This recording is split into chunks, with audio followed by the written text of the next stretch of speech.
Battle of the E46s. This is Kieran Bond leading Yanis, and that's already a big advantage to Kieran Bond, as Yanis obviously tried to tuck him behind him, but didn't quite make it work.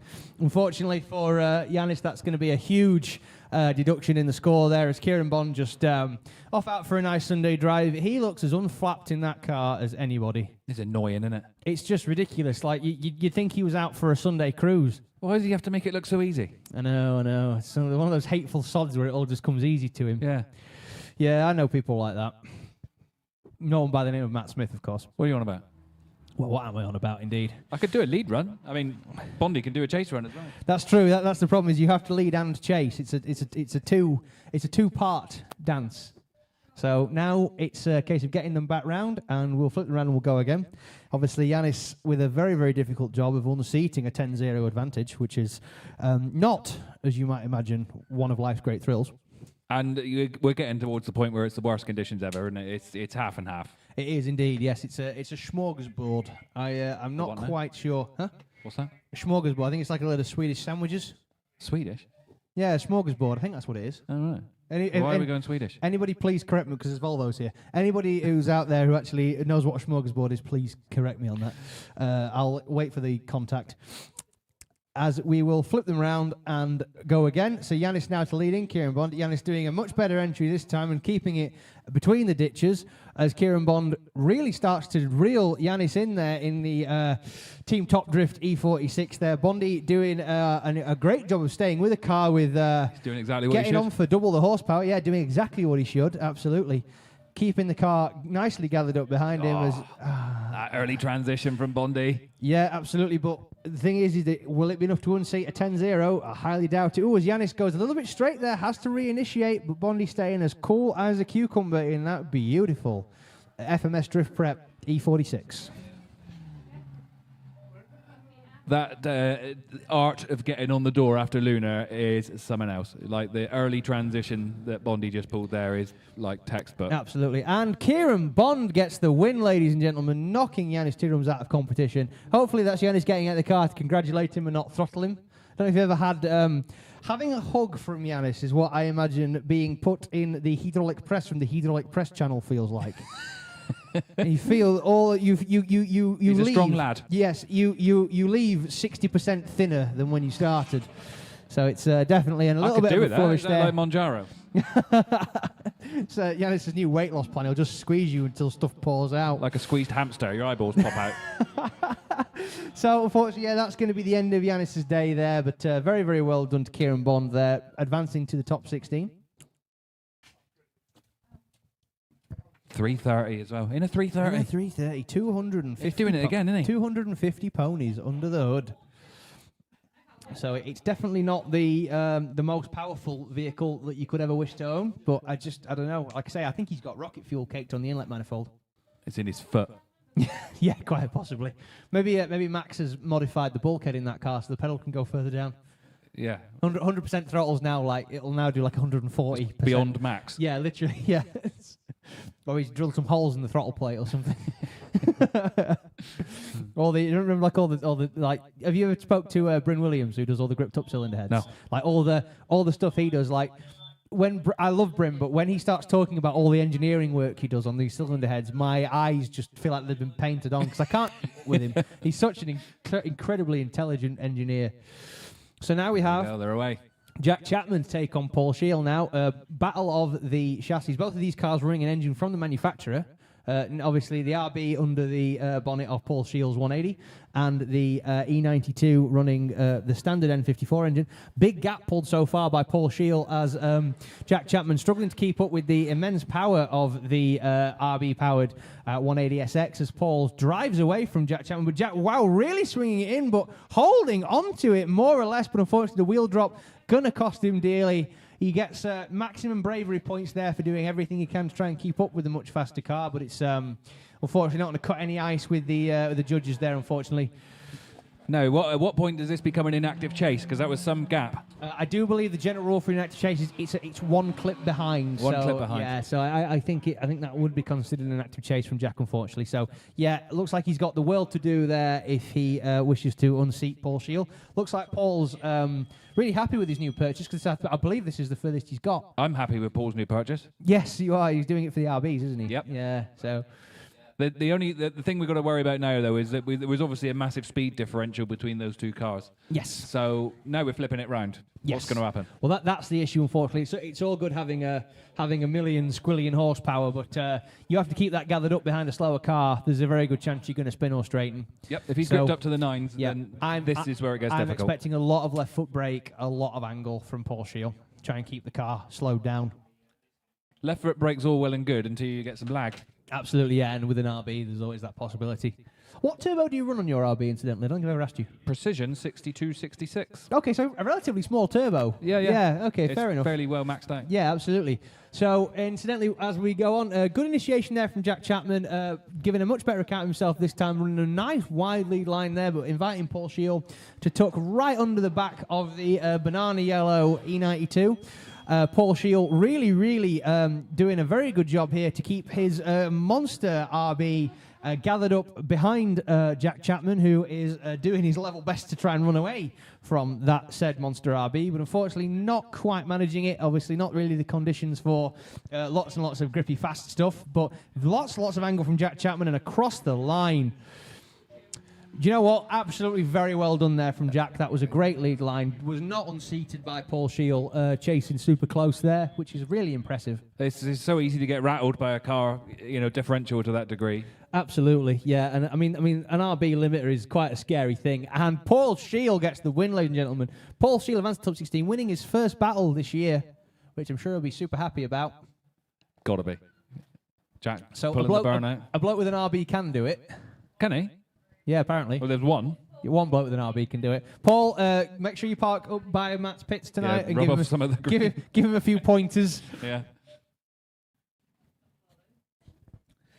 So, yeah, sadly, day over for Jack Chapman there, but a great job there. Renton leading in Luke Talley, I see, off the line there. Absolutely. So these guys actually had a battle for third and fourth place at Pembrey, so this is a bit of retribution here, potentially, because it's on much more favourable terms for Hayden's little compact. But Luke really doing a good job here to stay gathered up behind Hayden Renton. Obviously, Luke's car really not suiting the wet conditions. That GT86 is definitely built for dry weather, but Hayden doing a great job so far of his lead run, showing why he qualified inside the top 10. As Hayden, wow, look at the dive from Luke Talley there, but Hayden now starting to power from. Looks like Luke Talley not able to match the forward push of Hayden in these damp conditions, unfortunately, and across the line. Too soon. Too soon, Junior. What's the Fast and Furious Too quote? soon, Junior. Too soon, Junior. Do you know what? I didn't realise that actor is the same guy who played the guy with the diamonds in his face in Die Another Day. Die Another Day, really? Yeah, it's Rick Yoon is the name of the actor. I didn't realise that. It took me forever. I was like, oh wait, that's the guy from the Fast and I was watching it the other day on television. Well, I never. Yeah, I mean, what do you think is cooler, the S2000 or the Jag with the turret? The Jag with the turret. Got to have the Jag with the turret. Imagine being stuck behind a slow car. Imagine having a tailgate. Imagine having some guy in an Audi come flying up behind you and all of a sudden... But yeah. And it's a Jag as well, isn't it? Yeah, you'd back off, wouldn't you? Yeah. So yeah, I would say my dad always wanted one of those XKRs. That was his dream car when they came out. It's I'd love an XKR. I'd love to see if he'd buy one now and deal with all the problems.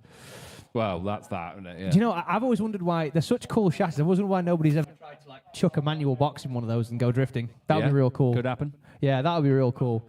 It's drifting. Yep. So we'll flip them around and we'll go again now. What we do? Yeah, we're talking about drifting, aren't we? Well. So it's Luke Talley now to lead in Hayden Renton. Luke in the Monster Exemplar Airport Concierge GX. But wow, look at the dive from Hayden Renton there. Really not on the inside. Absolutely, but yeah, getting himself a tiny bit crossed up there, but really not letting Luke Talley get away from him there at all. It's a real.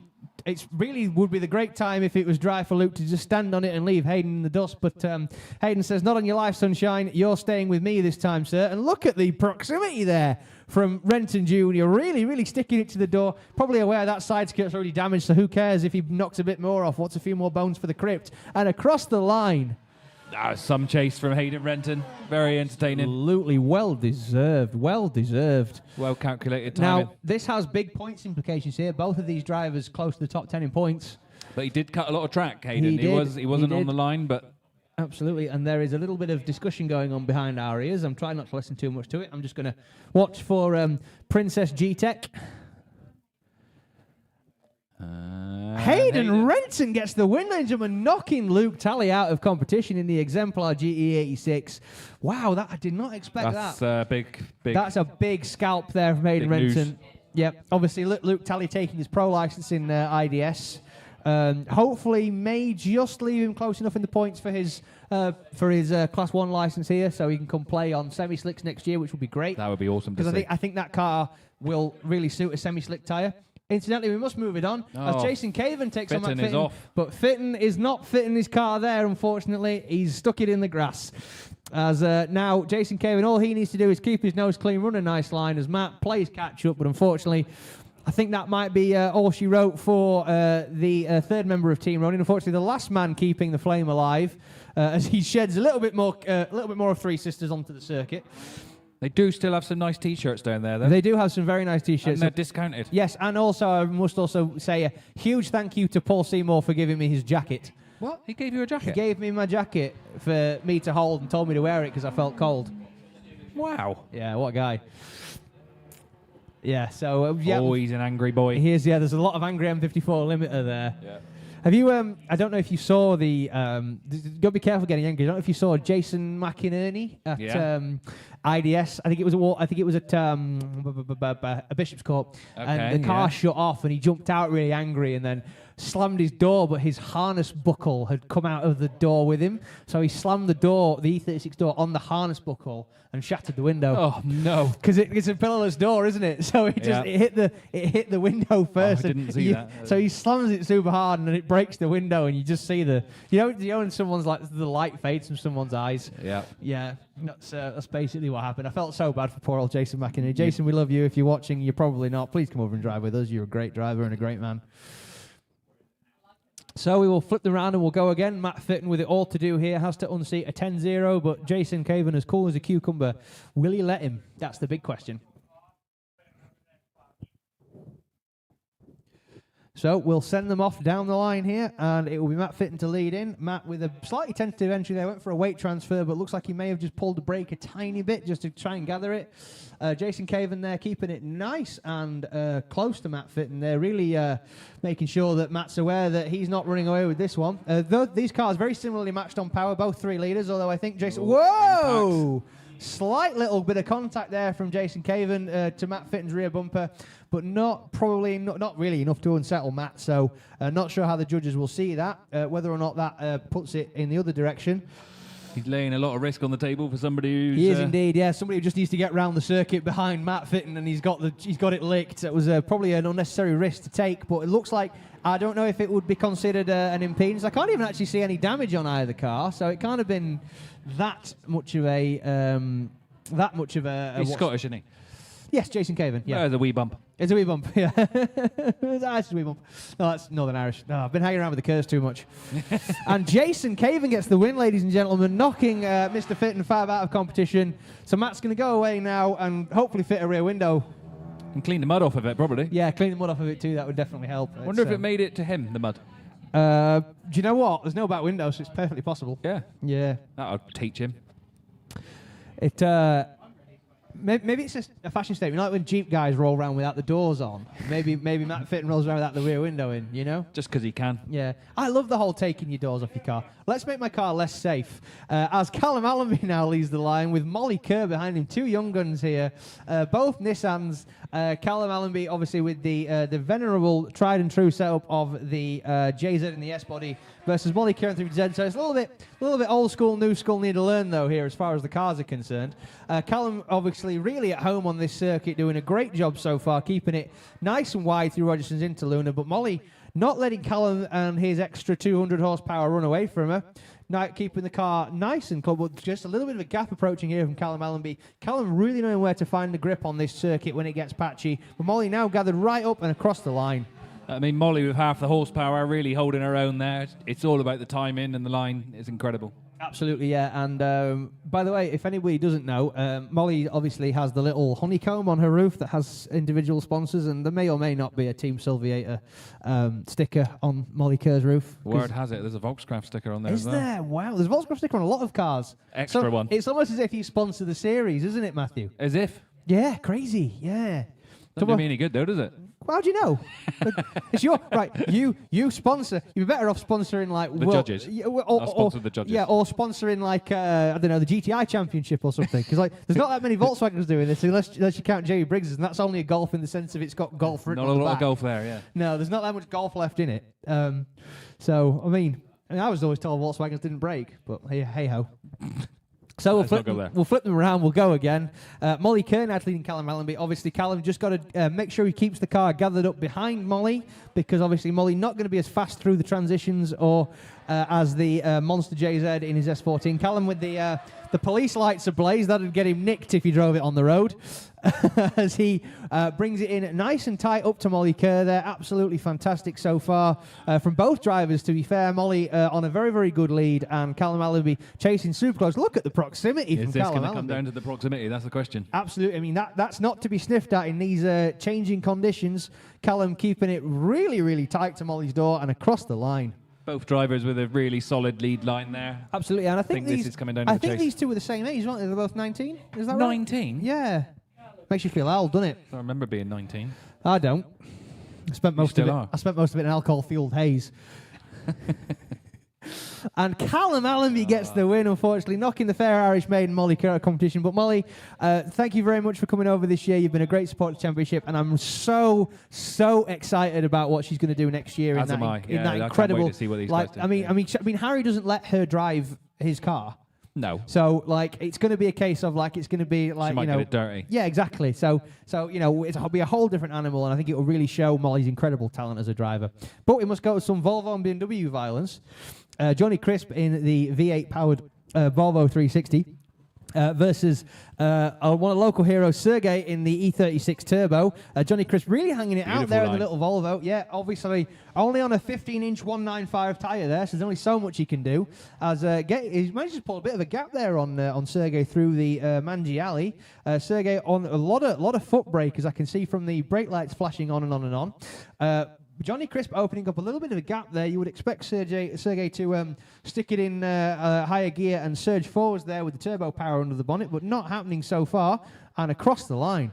Fantastic line from the little Volvo there. I mean, he's only on 15s, but there are benefits to 15s. There's a lot less weight spinning around lot less rotating mass. If you like nice light wheels, you really want to run 15s. I know in Ireland, if you run 15s, you're allowed to run semis in Pro 2. Yeah, and I think there's only a few that do that. There's a chap with a little 20-valve crawler, isn't there? I can't think of his name. Yep. And Ian Patterson with the super cool, the Group D 30. The Group D 30, yeah. He was. Did you see the thing where they were doing the wrong answers only? And yes. Ian just wasn't having any. He was like, "I'm a hydraulic fitter. Why would I lie?"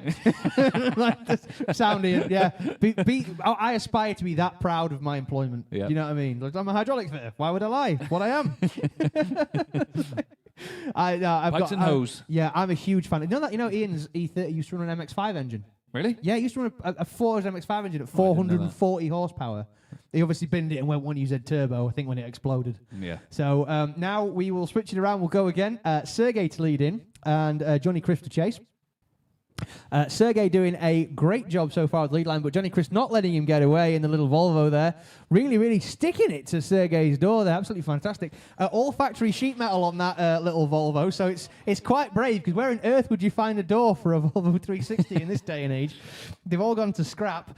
As Sergey really, really trying to stand on it and get away from Johnny Crisp, but Johnny not letting him away at all. Absolutely proving why Johnny deserves. Oh, wow, and a big wobble there. Loses the bumper off the back of the E36.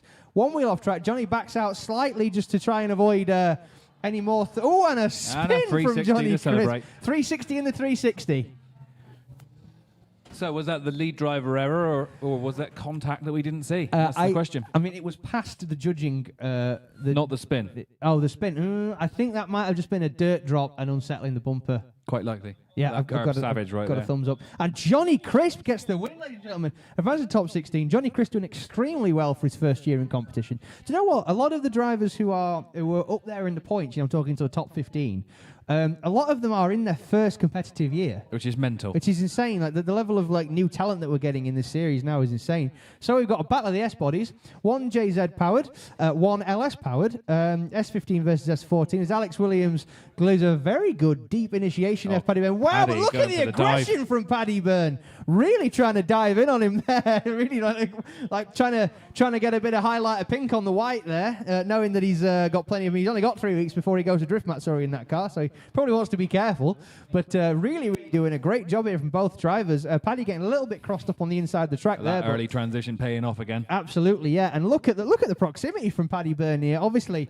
Paddy very well aware that Alex is a very good driver and he can push in behind him. And across the line with the wipers going 8 million to the dozen. I didn't even think an S-body wiper motor could move that fast. No, he's wired it up to the JZ. Because they've got 2 speeds, dead slow and stop. Yeah, it's just on the gearbox. Yeah, the one on RS14 is like you click it on and about 10 minutes later the wipers reach their apex and then come back down. If it ever rains more than a light drizzle, Tantric. Yeah, you haven't got a chance. Just teasing you. Tantric. Hey, what's going on here? Gordon Bennett. So we're just gonna get some more drivers onto the circuit. These will be a few more of our battles. Obviously, you've got your. Third place qualifier there, Peter Malloy, did end up being third place after Harry Cunliffe bested him by 0.4 of a point, proving that the English won't go down easy against the Irish. But super happy to see Peter out in that car. Really, really, really do like that thing. Heath cool. In there, it almost looks like he's purging nitrous oxide as he drives past with all the crankcase Maybe pressure. he is. Maybe he is, yeah. Maybe there's sneaky noz going on. I'm not sure how much of the bottle will be left if he's purging it that much. How's the floor pan? Yeah, well, I mean, there's been all sorts of crazy stories about that, hasn't there? Like, do you know that the king of sort of the nefarious deeds in racing was a canny Scotsman called Tom Walkinshaw. There's Tom Walkinshaw Racing TWR. I've heard of him. Yeah, he ran the Volvo program for years in touring cars and things like that. There's lots of stories about allegedly. Bless him, he's not here anymore, but I still find myself saying allegedly petrol-filled roll cages and things like that. You know. There's been loads of. So he was the guy who figured out that basically, because the rule was in Super Touring, you had to run a factory cylinder head. Yeah. And they wedged it. Yes, exactly. So he's the guy who came up with the idea of cutting a pizza slice out of the head, so that it got a steeper better inlet. Angle. Yeah, but that ended up costing about 15,000 quid a cylinder head. So it was good, but that was only good if you had the budget. So, incidentally, we'll stop waffling. I was just geeking out with the cars weaving as they come on, watching the suspension movement. Absolutely. Matt's a big alignment guy. So we will flip around and we'll go again. So we've got Paddy now to lead in Alex Williams. Obviously, Paddy not as aggressive from the outset as Alex Williams. So Alex keeping very, very, very wide there. Trying to keep up behind Paddy. From Alex there. Yeah, big straight from Alex there, unfortunately. Not what the judges want to see. Very uncharacteristic of the young man who got 4th place here in the first round this year in a borrowed car. But look at the dive now from Alex Williams there, right welded to the door of Paddy Byrne. Oh, Paddy now standing on it and really opening up a gap there. Obviously, Paddy leaving that LS in 1 gear and sticking with it. So I imagine that will be second. And across the line, ladies and gentlemen. This one will be a tough one to call, I think. Apparently that car will do 100 miles an hour in 2nd gear. 100? Yeah. Well, it's a 3-speed gearbox, isn't it? Stormy Archer. I had a bike with 3-speed once. Absolutely.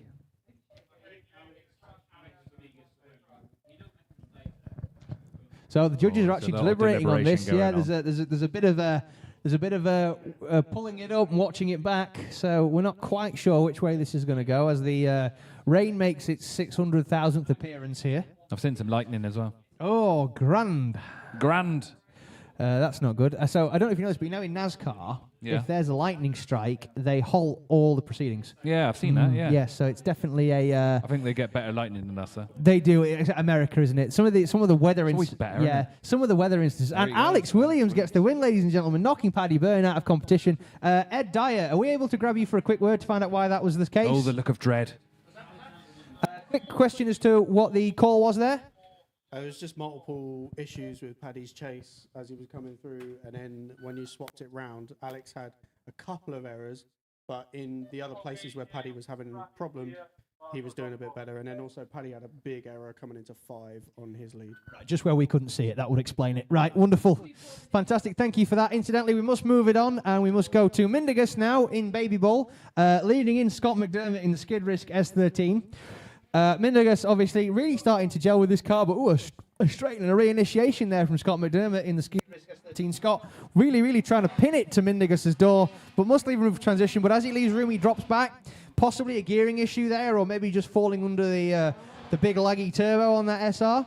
So Scott now trying to make up for the mistakes he's made, but really, and a straight in from Mindigus and a reinitiation, which threw Scott McDermott off of his game there, and knocked him offline. So unfortunately, that might be an easier call for the judges. You'll see these cars as time goes on, they're just going to start gripping them up more and more. They're going to get harder and harder. It must be the worst conditions to try and set the car up for here, Matt. I think you'd agree. Not good.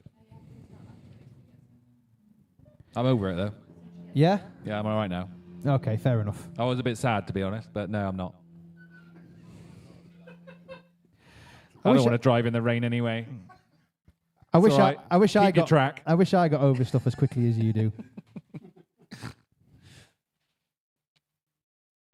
When's this kettle going on? That's a good question. Why didn't we bring the kettle over here? Yeah, because I've got a cup of tea in your van going cold. Going? I think you've missed that boat, it's gone mate. cold. I did miss that boat. I did miss that boat. Bubbles' feet are cold. Let's go in the microwave. I'm not making you another one. No, I'll stick. Yeah, it's fine. I don't mind. I've microwaved a brew more than once. It's fine. I'll have it later. I brought some stuff to barbecue tonight, but I don't think that's going to happen. It is. Is it? Barbecue's happening regardless, pal. Fair enough. I will be out there. That's good. Yeah, I've got burgers to eat, and that is happening. Yeah, exactly. I'm the same. I brought some bangers, so we will have a more barbecue. Than welcome. That's sweet. Well, there we go. There's my evening sorted. As Scott McDermott now flings it in with Mindigus to chase. Mindigus probably aware that he's got a 10-0 to unseat here, so unless the Skid Risk driver makes a massive error, which to be fair to Scott McDermott, he doesn't do very often. He's a very consistent driver normally. Looks like it may be all she wrote if Mindigus isn't able to pull something out of his box of tricks here to try and unseat, wobble, or otherwise make good. Oh, but look at the chase from Mindigus. He's really trying to push. He wants Scott McDermott to pack it in here. He's absolutely not going to let it go, but Scott not giving him what he wants and across the line. That was a good old college try there from Mindigus. I think certainly was. He made a statement there out of Luna, didn't he? I think. Absolutely. Or yeah. into Luna. He's a very, very good driver, is Mindigus, and I can't take it away from him. He's come on in leaps and bounds in the past few years. And there Scott McDermott gets the win, knocking Mindigus out of competition. Unfortunately, that was Mindigus's, I believe, 15th in the points coming into this round. Probably not going to advance himself any there. There's one thing Mindigus does know how to do is party. And I think that's where he's going now. And coffee. He makes the strongest coffee. Does he? He makes the coffee that why was I not aware of this? Right, so Mindigus's Lithuanian coffee is literally you turn it upside down and it stays in the cup. Anyway, a battle with serious championship implications here. Bob Spray taking on Harry Cunliffe. Harry to lead in first as the second place qualifier in the drift truck. Harry Cunliffe doing an absolutely brilliant job so far. In the mile-long Mazda B2500. Rob Spray, obviously, remembering that he's got 3 feet of bed to transition back across in front of him, dropping back a little bit there. Hopefully not losing too much ground there. Obviously, Rob, a third-place finisher at the previous round, at the previous Three Sisters event. Hopefully, Rob wanting a reversal of fortunes here, having reached a massive peak in his debut event and then struggling most of the year with mechanical issues. But look at the pin from Rob Spray as they come across the line. Nicely done. Absolutely. See, I'm a big fan and a friend of both of these drivers, so I really didn't want them to pull each other in top 32 because I like watching them both drive. That's always the worst thing ever, isn't it? When you get two, even if you're battling your teammate in the top 32, one of you's going home. Yeah, you did that at the first round this year, didn't you? I've done it a load of times. Yeah, it's weird that, isn't it? It's always Martin that wins as well. I have to go and start unplugging some coil packs. I did that this morning. Was it? The mic's still on.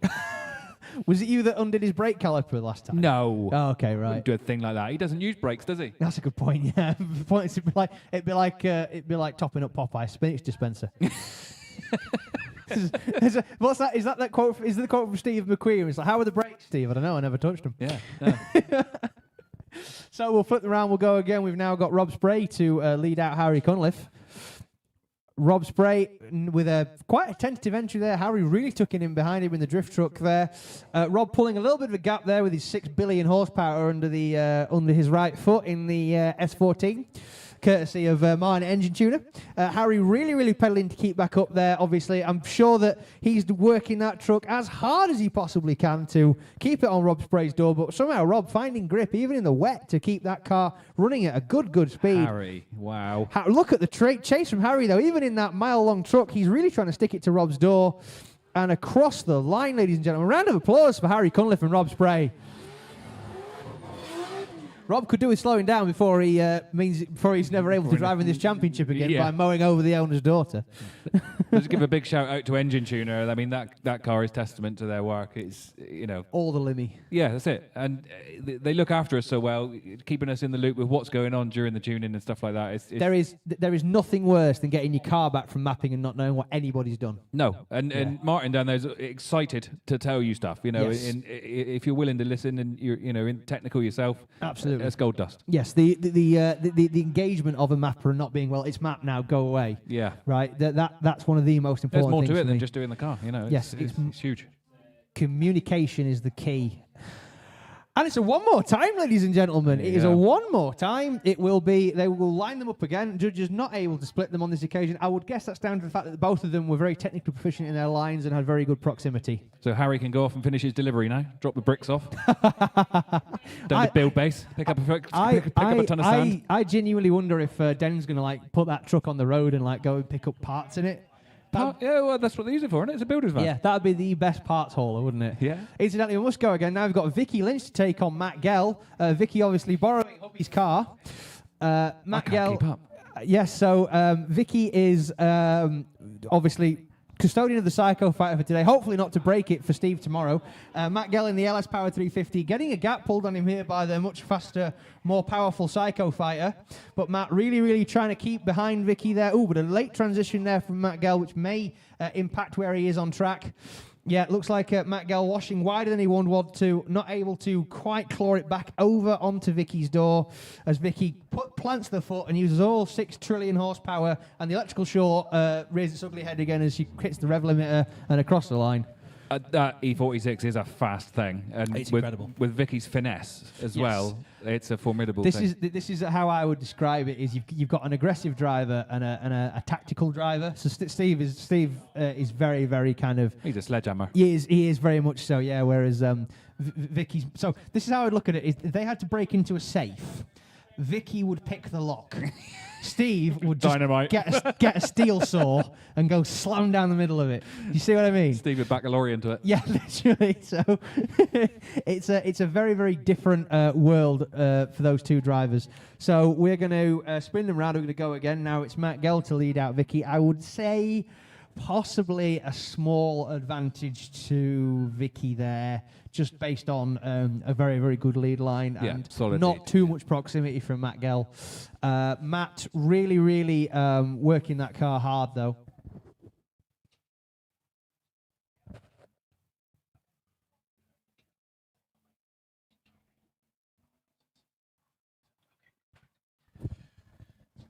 So, ladies and gentlemen, Matt Gell so far really surprisingly running away from Vicky Lynch here on his lead run here, doing a good job in the Mac Tool Safety Z, the now bumperless Mac Tool Safety Z. I don't think he's actually finished an event yet with all the panels on it, which is probably something we need to work on. We'll discuss that in group therapy.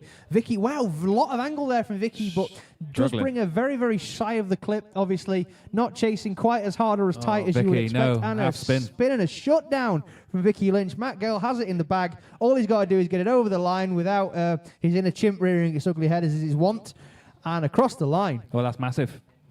Yes, potentially. Obviously, I mean, it's not over till it's over. We haven't seen the flag wave yet. Matt Gell has a real habit of winning a battle and then throwing it away. I've seen him do that more than once, and I have keel hauled him for it several times. And Matt Gell gets the win, ladies and gentlemen. Done deal. Advances to top 16. Unfortunately, knocking out Vicky with Lynch, which means that is all the girls. Yeah, sad. Sad that, all the girls. Vicky, obviously, though, I've got to say, Vicky, as a driver, her she improves every time I see her. Absolutely. And Vicky's savage. And there's so much adversity in what she does, because those like, obviously, like Steve and Vicky are like a great example of like a couple really working together through like adversity to keep each other's dreams alive, and it's really admirable. You know, it's like having such a supportive partner like that is life changing. I mean, for me, having females in this sport is massive. It's a tough game because there's so much expectation and so much on their shoulders that really should be irrelevant of the gender. We actually run female-orientated events with female-only sessions down at our local event in Devon. It's a great idea, is that? Yeah, just to make it easier and encourage the girls into the sport. Yeah, no, absolutely. One of the most important things that you can do, I think, in this sport is make sure that it doesn't just seem like a boys' club. So now we've got the one more time. This will be Rob Spray, Harry Cunliffe. So obviously, now this has championship implications here, because I think there's a possibility that this may, if Harry doesn't beat Rob Spray here, there's a championship implications on the line here. So Harry really needing to work hard here and bring this on home. But Rob not letting him have it easy. Rob's like, not on your life, mate. I don't care if you're fighting for first place in the championship. I'm going to have my 2 pence out of you if it kills me. As Rob really dives onto Harry's door now, using all the 6 million ponies under the bonnet of that. Is it too soon, though? Is it too soon? Is it too soon? He's obviously got to get it through the weird apex, but Harry doing a great job of just running the perfect lead line and across the line.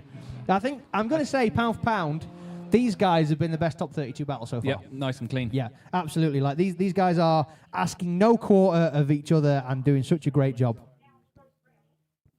So I think it's definitely one of those situations where you've got two very good, very evenly matched drivers, you know? It's easy to forget that even though Harry's quite young, he's been driving quite a long time. Oh yeah. I mean, he's been driving. I think he went on his birthday. You know, as soon as he was allowed in the car. Yeah. You know, like it's definitely the awesome, and obviously that's the beauty of places that will allow. I'd say Rob's the underdog here. Yes, I would absolutely. It's his rookie season in competition. Yeah, and also it's Harry's rookie season competition too. Well, at least in last competition, but. It's sad to say, but I think Harry's got more people here cheering for him than Rob. Yeah. Yeah, which is definitely not helping. Devon's a long way, you know? It is a long way indeed, yes. So it's a long way to travel if you get knocked out in the top 32, so Rob's determined not to let that happen as Harry Cunliffe really dives onto Rob Spray there, really not afraid to put some blue on the purple. It's so obviously we're ending with two blurple cars here if we're not careful. Wow, look at the transition there. Absolutely brilliant. Like perfect, like absolutely techers. Great transition so far. From no smash paintwork, no smash bumpers there, as Harry Cunliffe keeps it pinned to Rob Spray's door and across the line. Wow, I do not want to be a judge.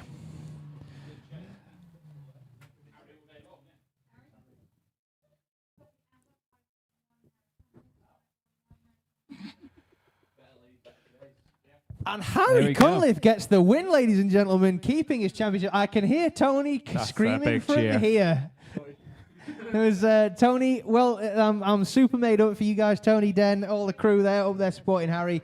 I'm so happy for you guys. That's kept the championship dreams alive. How mental is drifting at this moment, though? I mean, you got an S14 with a JZ in it, and what is that? A truck with an E46 chassis? E46 chassis, 3UZ powertrain. And to see those two going around together, matching angle, matching speed, man, incredible. But we must now deal with another case of two very consistent line drivers here. Jack Coburn now leads out Kai Barlow. Oh, catching a little bit of understeer there from Kai Barlow, but not quite straightening. Just a touch of understeer there. Determined to get back underneath. Whoa! A lot of aggression there from Kai Barlow.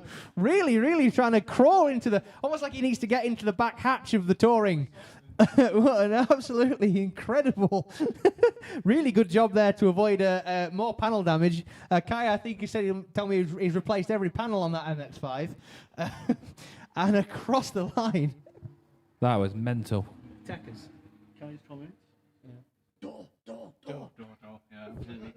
Yeah, that was definitely Kai. Obviously, a bit of youthful exuberance there, Matt. I think you'd agree. Definitely, yeah. Savage dive that was. Absolutely, Kai. I genuinely think like one of the young motorsport engineering talents in this game. I think if Kai's one of those kids who he could do anything he puts his mind to. Write the theme tune, sing the theme tune. Exactly.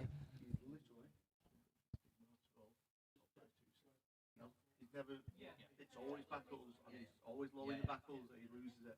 This is, if you can pull this one, that's finally done for him. At least this one. So we got to flip them around and we got to go again. Obviously, Jack Coburn with championship implications, currently fighting for the 3rd podium spot. Very close.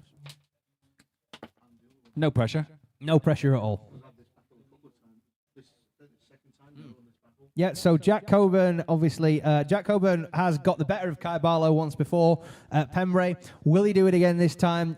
Kai really trying to run away from Jack Coburn here, but Jack, as cool as a cucumber in the long roof E30 there, really working, not working the engine too hard. Kai looking for every brake horsepower and every inch of grip in that MX-5 to try and run away. Jack nowhere near as harsh on the transitions as Kai, but working very wow. Oh my God, look at the dive there from Jack, but just catches himself out, has to dial the angle back off a little bit.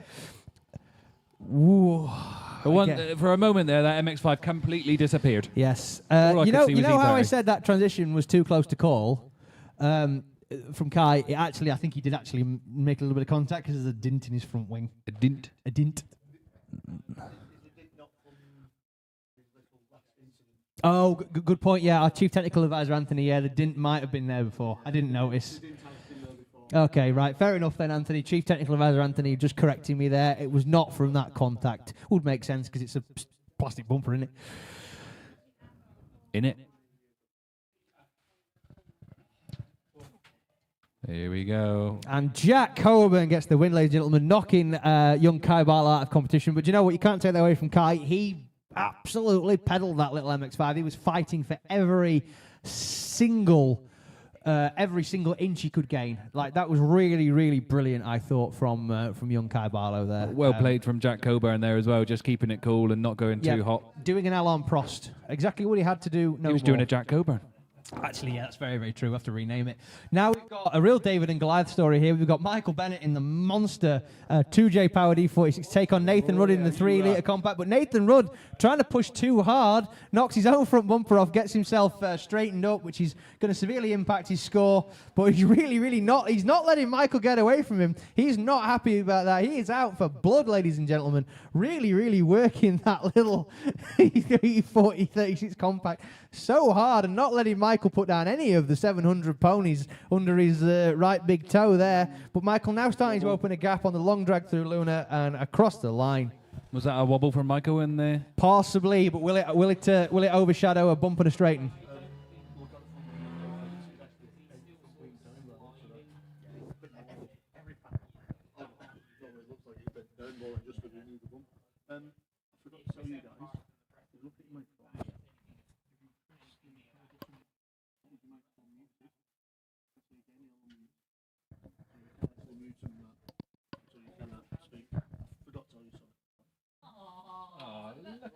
We've just had a delivery. delivery. We've had a tea delivery from Mr. Martin Wonnacott. Mr. Wonnacott's made the Thank you tea so for a much, change. sir. Oh and my God. And a dairy milk. God, this is like being at the Ritz. I think we're being bribed.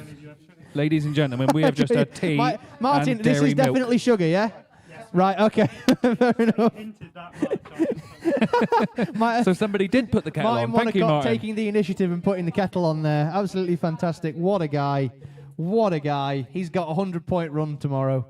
He wants something. He does, yeah. Go on, This is Martin. going to cost me. This tea is going to cost me. Matt's doing the washing up. Yeah, Matt is doing the washing up tonight. Matt's cooking tonight, so we're going to enjoy these. Nobody wants that. We're going to enjoy these lovely fresh brews and these dairy milks. You're going to be treated to some eating and drinking ASMR. Om nom nom. It's nuclear. That I should probably let that cool. They're quite well insulated, these mugs. Apparently, they'll even hold up to a storm. So we'll flip around. We'll go again. Whoa! But a big off from whoa! We did say somebody was going to try and find the wall. Big off there from V8 Nate. Hopefully that has kept everybody on the straight and narrow and between the ditches. Oh, there is a little bit of a bump on the back of the Ambit Manufacturing 2JZ E46. Hang on, I'm just trying to get into me dairy milk. No, you will not.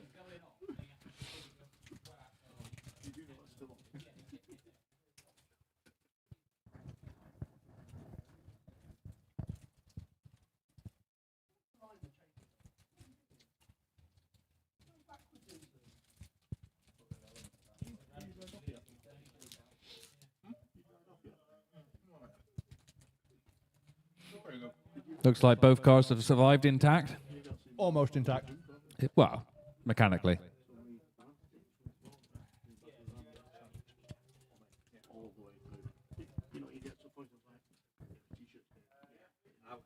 I was at saturation level.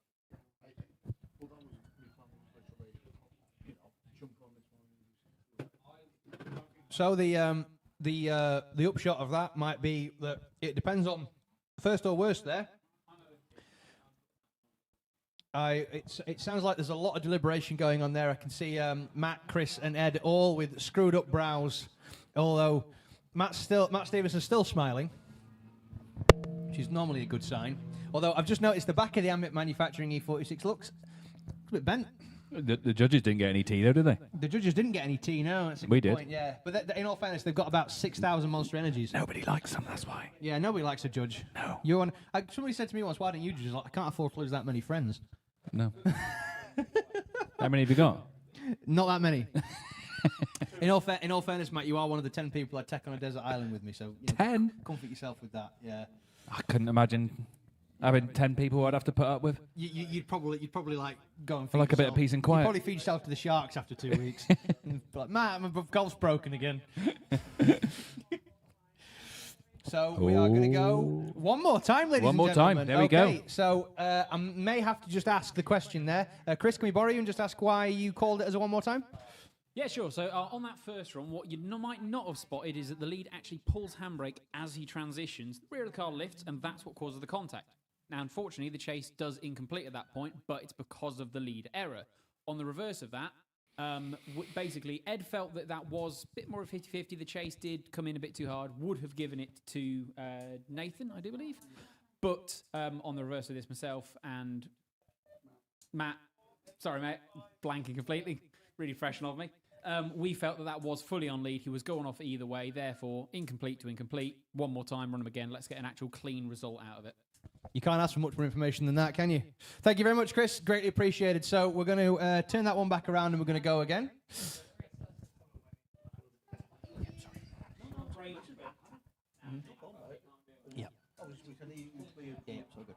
So this will be an interesting one now. We've got Peter Malloy in the BMW powered BMW to take on Orestes in the BMW powered Nissan. But wow, Orestes getting it really wrong, going off ploughing the dirt there, unfortunately. Leaving Peter Malloy the chance to run away, obviously. Now, Peter's not a man to be taken lightly, especially not in wet or patchy conditions. You really have to be 10-tenths with that man. As the bonnet flaps, hopefully Orestes doesn't do a Daniel Stuckey and complain, but Orestes over-rotating there. So, unfortunately, looking like that may not be a complete run there for Orestes and probably will be considered an active chase. All Peter's got to do now is just keep it to the wood and bring it back round. I'm just taking in the S54 noises, sorry. Yeah, absolutely. I'm sure you remember the Daniel Stuckey Chelsea I Denofa do. incident, do you? Yeah. My hood's flapping, you got a problem trailer. with it? Back it in the trailer. I am a huge Chelsea Denofa fan. He's one of the few FD drivers that I've got lots of time for. And Chelsea's as cool as a cucumber, so to make him go off like that must have... That's an impressive feat. It is absolutely, yeah. I mean, it's like, don't be funny, but if at that point, because I think Chelsea Denofa is like one of the most universally liked drifters. So like, Absolutely. if you really wanted to make yourself disliked, that would be the person you would go after. So I do feel a little bit bad for Dan Stuckey because he did get made out to be the bad guy. But yeah, you know, it was a racing incident, wasn't it? Although yeah. Yeah. Yeah. It's one of those. Watch it back. And make your own judgments. Don't threaten to fight people in the pits, guys. No. No, don't do that. Don't do that. But also secure your bonnet pins, and then it won't happen in the first place. As you can see right now, our start line Marshall Dale just over there securing said bonnet pins. Always a good idea. Absolutely. Nobody wants a bonnet Yeah, plenty flip. of people have gone bonnet pintant and then regretted it. I've got a very famous picture of Mr. Oliver Evans doing half a lap at Teesside with the bonnet on his windscreen. I had bonnet flip up once. Yeah. I think it was last year, the first time. Oh, really? It was a bit of a surprise. Not going to lie. Yeah, you don't really expect to have your vision completely obscured in a tenth of a and it second, do happened you? so fast. Anyway, we'll flip them around and we'll go again. We've got Orestes now in the Cutest Kits S14 to lead out. Peter Malloy. A lot of angle there from Orestes on the initiation. Peter, though, understanding that not on your life, sunshine. I am an Irish driver and I will chase like an Irish driver.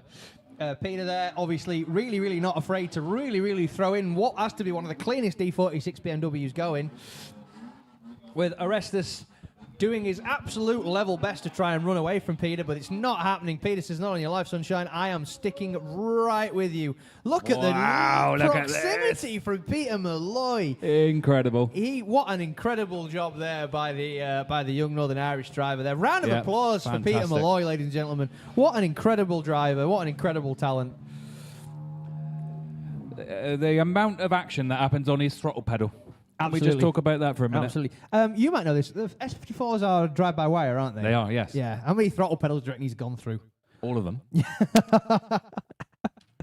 Absolutely. It's such a beautiful engine too. Yeah, and Peter Malloy gets the win, and Orestes is not taking those tyres home with him. Nope. I paid for the whole set. I'm going to use the whole set. So a little bit of a cheeky burnout there. So yeah, very good job for Peter there. Advanced to the top 16, and we will see him again shortly. So now we've got, now this is a real old school, new school battle. Somebody who's been around drifting for so long, Heath Bamford Team Taxi, versus young Oliver McDermott in his first year in national competition. Oliver McDermott initiates, doing a very good job so far in the little E36, but Heath not letting him go away in the heavy breathing Sora there. Really trying to push hard and keep on it. Obviously Heath with the power advantage here, but that mile-long Sora is going to be quite hard to whip around on what's actually quite a small circuit when you get down and stand on it. But Heath not letting Oliver McDermott run away with it. Really trying to keep him reeled in, keep him close, and push nice and hard. Heath really pinning it now, trying to get that Sora gripped up and get it up behind Oliver. But Oliver still manages to maintain a gap and across the line. Impressive performance from both drivers there. Absolutely. Especially Heath only driving with half as many appendages as are fitted to a human. Well, yeah, that makes it a little bit more difficult. If you get a chance, go and take a look around Heath's car, because it's amazing how it works. It is fantastic, and obviously the Sora was a bit of a obviously Heath sadly had a life-changing injury about 6 years ago now, and obviously previously had an S14. Realised that the probably the best thing to equip himself with at that point was an automatic Toyota Sora, because the Sora Autoboxes apparently are made of granite. Hashtag Toyota. Hashtag Toyota, indeed. Yes, and the and here he is. And obviously Heath, Heath will never leave anybody dead off the line, because he has to leave it in second and stick with it. But once he's in drift, Heath will just absolutely plough that car.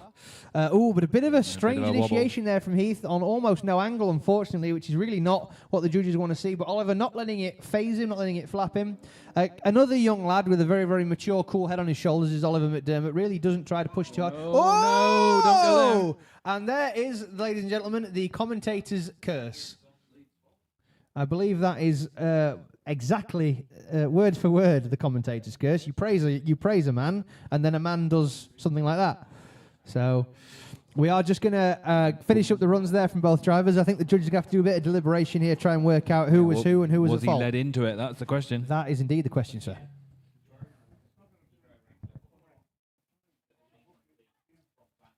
So I think this might be a first or worst kind of job. Obviously, Heath obviously didn't have the best start and initiation, but obviously Oliver went massively off track and went off bonking a tyre bale. So, and the Marshall Tower, wasn't it? Well, the Marshall Tower's been obliterated that many times. They don't actually let Marshall stand there anymore. So.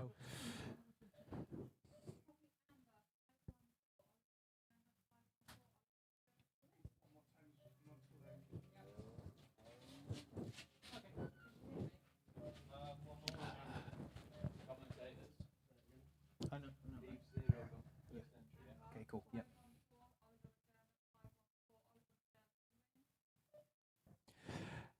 And Oliver McDermott gets the win, ladies and gentlemen, unfortunately knocking out Heath Bamford. We have just had Matt Stevenson come and tap us on the shoulder and state that the reason for that was, unfortunately, Heath already sat on a 0 due to his failure to initiate. Harsh, but that's the way the cookie crumbles, as they say. It's the first to 0. It is, unfortunately, yes. It's the first. It's not the worst, it's the first. So, unfortunately, at that point, it wouldn't matter what Oliver did. He could have gone upside down and on fire. So, that's a shame, but what can you do? I can see a Subaru on the line. Weird that in it against the MX-5 that you don't like. That's a weird mixed match. So we got Ryan Milton here in the Luciola MX-5 from Firefly Speed Shop. To lead in Mark Brown. Mark Brown driving the old girl, his Subaru, which is now proudly owned by Mr. Stefan Stefanov, Jay-Z under the bonnet. Incidentally, I've just been informed that it's Mr. Ryan Milton's birthday today, so we should all wish Mr. Ryan Milton a happy birthday, and hopefully he can punch himself a nice birthday present with the podium. But Ryan Milton really pushes hard and doesn't keep it completely in between the ditches there, but manages to avoid zeroing his run completely there. It was considered to be one wheel dropped, so Ryan pushing really hard now. But look at the gap Ryan Milton's pulling on the Subaru with That's a fast car. over 200 horsepower difference there, and the Subaru on an 18-inch tyre. I see Mark Brown nearly giving him the bumps into Lunar there. Absolutely, yeah. Birthday bumps. He's taken a Colin McRae lesson or two. Don't say Ryan Milton again. Because like you said, it was Ryan Milton a lot husband. Yeah, true. So yes, the absolute crux of wildly different builds there, I think. Quite a simple build in Ryan's Turbo MX-5, and then a mental JZ BMW gearbox 350Z rear end in a Subaru. I love drifting. It's mental, isn't it? Absolutely. So I think, ladies and gentlemen, we're just going to box off the one more time between Michael Bennett and Nathan Rudd here. So both those drivers are just going to head up, warm their tyres. Or are they? Maybe not. Or maybe not. Sorry, pardon me. They're both being pulled back from the grid. So... Oh, and I could just see a wild Ryan Milton approaching in the pits, possibly after the wheel drop, wanting to have a quick look at the car, which wouldn't surprise me because it's quite unnerving when you go off track. There's a lot of clanging and banging. Never good. Do you know who I've been off track with the worst? Go on. Mark Brown. Mark Brown. Mark Brown. When So it's his fault then? Yeah, when Mark was testing the S13, he put some new semi-slick tyres on. This was at a T-side practice day, and there's no burnout box at a T-side practice day. So Mark sent the K24 S13 straight in on cold tyres, and we ended up going almost up to the barriers. It's just as important to warm your fronts as your rears. Yes, It's what absolutely. most people forget is that we need a bit of front grip Yes. to actually go around. Absolutely. So that's why you'll see a lot of drivers drive forward and then slam the brakes on and things like that, which is just a nice easy way to try and get a bit of temperature into the front tyres. So.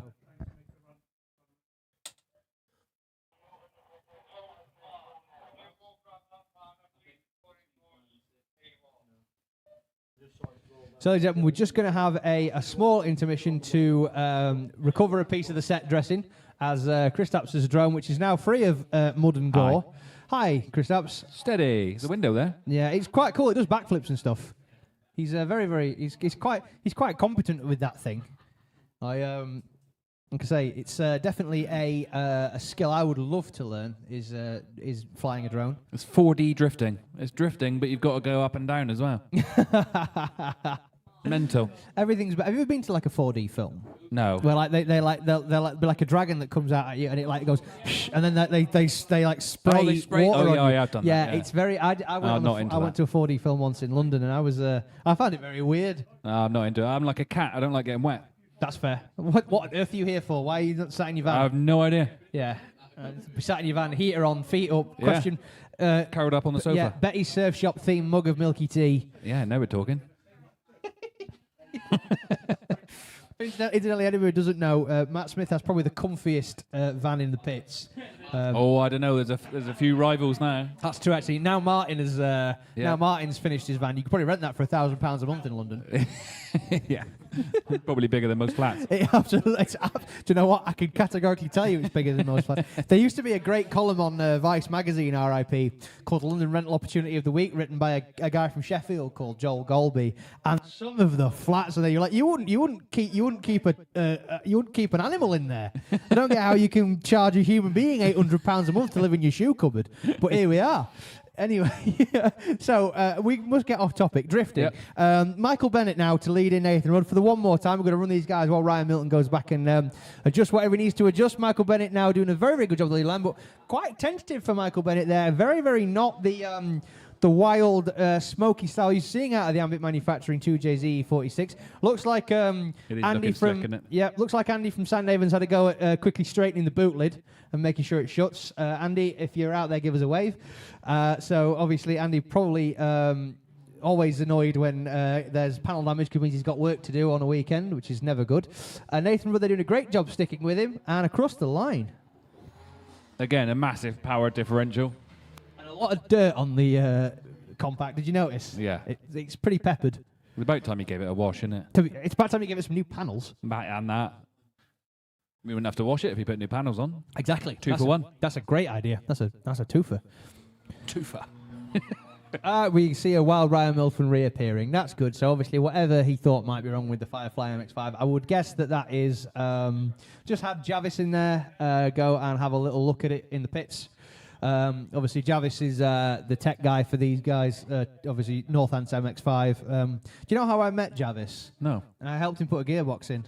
Oh my This lord. was at the Summer Matt In an MX-5? Yeah, Summer Matt Sowry about 3 years ago. He was changing it pretty much on his own. Oh, on the gravel. In the dark, in the gravel at Driftland. no. Yeah, and I was like, mate, I'm not going to just stand there and watch You're having you. a bad day when you're doing that. Yeah, up so we thrashed on it most of the night and got it all back together so we could drive the next day. Anyway, Nathan Rudd now to lead out Michael Bennett. Nathan being a lot more calm and tentative Pulling on a gap. the entry and pulling a gap on the much more powerful 2J powered E46. Whoa. Obviously. Look at the wheel speed from Nathan Rudd with the little tiny 15-inch tyres, leaving Michael Bennett for dust in a car with so much more power. They swapped engines. They must have done. I don't get it. Engines. Either that or Mike was running on 3 cylinders, one of the two. I mean, that car makes like as much horsepower per cylinder as like an entire 1.6 MX-5. So I've no idea how this is. This is another one set up by FMS Drift Prep. Absolutely, yes. Another winner for a Bit Max. of a theme here, Bit of a isn't theme there? here, yeah. There Fast cars and FMS Drift Prep. Low power fast cars, which is Yeah. the insane thing. What does the FMS stand for? Fleckney Motor Services. Ah, it's nothing to do with fast. No, plug there for Max Fleckney. Max, I expect my check in the post. And mine. Yeah, true. You brought it up. You led me in. I'll split it There with he you. is. And Nathan Rudd takes gets the win. David has felled Goliath, knocking out Michael Bennett in the Amit Manufacturing 2JZ E46. And that, ladies and gentlemen, is drifting. It is indeed, yeah. It's not about the size of the dog in the fight. It's about the size of the fight in the dog. Yep. And there's a lot of fighting Nathan Rudd. Absolutely, there is. Yeah, you can see by the state of the car. So we have now got the second half of our Mark Brown, Ryan Milton battle. This is obviously... Oh, Mark Brown shuts it down. Oh, it's gutting. Oh, goodness me. No, that does not appear to be what Mark wanted there, but he's taken the Subaru off rallying, so, you know, it'll be nice and at home on the grass and the gravel. So Not sure what happened there. Whether No. it was a bit of an understeer situation. and he possibly, backed out of it. or maybe a shutdown. Water got on something, perhaps. Oh, don't talk about water with that car. Oh God, yeah, no, God, no. Yeah, no, that was a dark day. Met its demise with a big that was puddle a dark last day. time. That Mark would still have that car if it weren't for a big puddle. He has nightmares about it now still. I'm not surprised. Killed his engine. Killed his engine. Engine. Mark's gonna come around here and batter us now. He is. So obviously we've only got the one car, but we will. So obviously the only car that's actually pulled up to the line has won. Ryan Milton gets the win. That's top 16. Keeps his championship hopes alive. Currently sitting in third. And the win for the pink. Means you get to see that horrible MX-5 come back round again. Well, it's only a body kit, isn't it? I It mean, is it's only. fast. The thing works, doesn't it? I like it because it's a bit of an homage to like a 50s club racer. That's how I look at it. No. It looks like a frog. Thank you. Yeah.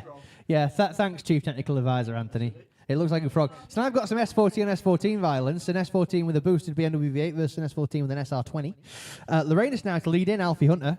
Lorenus really, really flogging the little SR under the bonnet there and determined to prove that it's still the best engine for the chassis as Alfie uses all the torque and all the monster grunt of that V8, but not able to get away from, not able to close up the gap on Lorenus as he powers away.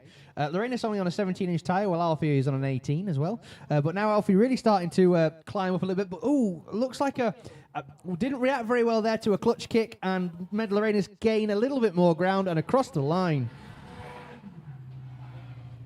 What do you think? Good clean battle, but I'd like to see more proximity. Absolutely. I mean, I'm one to talk, but, you know. it's very, very easy to say what you'd like to It's see. easy to say, yeah. It's Do one what I of- say, not what I do. Do as I Alfie, say, all right? not as I do. Yeah, that's exactly what Just I be would say better. about it. Yeah, it's never easy in the heat of the moment to figure out what you're doing because you get so locked on to what you should be doing. You don't stop to consider what you are doing. And it's split-second decisions that affect 2 clips on. You know, what you're doing down through Rogerson's is going to affect what's happening at Luna. Absolutely, it is. Yeah, so it's definitely it's you've got to think of it as a big picture. It's a marathon, not a sprint, even though it is technically a Very sprint. much is. Yeah. It's all about planning.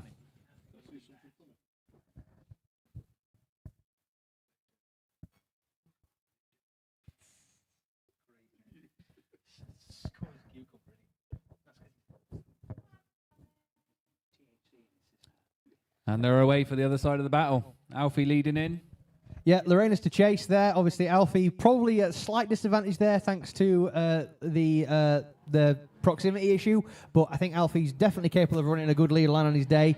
Keeping the hope alive for the BMW V8s here, so this is very important to me personally because I have to keep pretending it's a superior engine because, you know, my engine, right or wrong. Well. And but Alfie so far doing a very, very good job, but Lorenis is really sticking with him, really wringing that little SR's neck. But look at the proximity there from Lorenis, but just a little bit of a pull away from Alfie Hunter there. Not sure if the gap's bigger or smaller, but I guess we'll find out in just a wee moment. How do you judge that? How do you judge that? One thing I will judge is that Alfie's got loads of dirt on his body kit.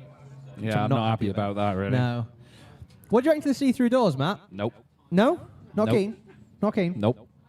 I did the alignment on Alfie's as well, and I got in it to drive it onto the ramp, and I'm looking through a door, and I'm like, this is weird. You can see all the tarmac moving underneath you. It's just not right. I've taxed worse. Yeah, yeah, right. I've seen the floor go sometimes. Yeah. And Lorenas gets the win, knocking Alfie Hunter out of competition, unfortunately.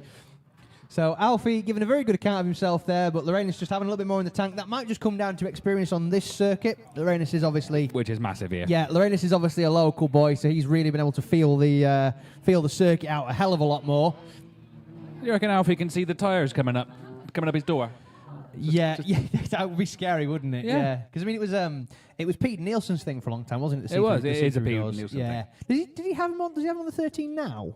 Yeah. Yeah, it does. Yeah. Okay. Still, yeah. Well, cool. back on. It's probably Yeah. not the same ones. No, well, they're probably not the same ones. 'Cause I think the same ones are up in the rarefied atmosphere somewhere, aren't they? Yeah, they are. Yeah. I tell you what, though, what an amazing metamorphosis for that car. Oh, amazing. Absolutely, Full credit to him for I that. was so happy to see it. You know, when the Phoenix. the Phoenix rose from the ashes. But Yeah. apparently, he was saying that the trailer was actually, even though it was a terrible trailer, it was actually great because it effectively cocooned the car when the Oh, okay. fiberglass melted. So it was like unearthing a sarcophagus. So yeah, it's quite incredible, really. And to be fair to the It was crew, like an Easter egg. yeah, literally, yeah. Hard on the outside and soft on the inside. So I don't know if you know this, but so obviously that S13 is not Peden's original S13. Oh, really? No, so Peden's original S13 he sold to Dave Egan at Drift Games. Oh, yeah, And that's the one he beat me out. Yes, and then in Dave Boston all those years and then Dave sold it to Wayne Curran. that's During the games same car, changes, right, yes. okay. So, but that car's been in top flight competitions since about 2010, Wow. which is incredible when you think about It's it. done a shift. Yeah, has done a shift. As Kieran Bond now leads in Paul Shield. This is the top 16. So Kieran Bond really, really has to push hard. Look how fast Kieran Bond is in that car. 250 horsepower to his credit. And Paul Shield unable to close the gap in the monster RV-powered S13. Look at the incredible transition there from both drivers. Paul Shield really, really trying to crawl up on Kieran Bond's door, but Kieran Bond obviously just ignites the afterburner, squats the car down and pushes it away. And look at the gap being opened up there from a car with half the horsepower.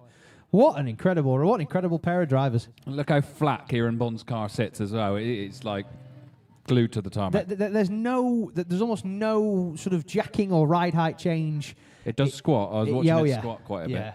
It's I'll tell you what though, Paul Shield looks like he's been driving that car 50 years. Yeah, he does. He's That is genuinely very impressive. like maybe that's his glass slipper. You know Yeah, what I mean? could Maybe well that's be. the one. Maybe that's the one he's not going to sell. It's the RB noise, isn't it? Yeah, maybe maybe it's what do they sound like? All right, okay, cool, yeah. Because mine's more. Are you all right? Do I need to act fast? Okay. Right. No, my face always looks like this. Okay, fine. Oh God, you should really go see a doctor.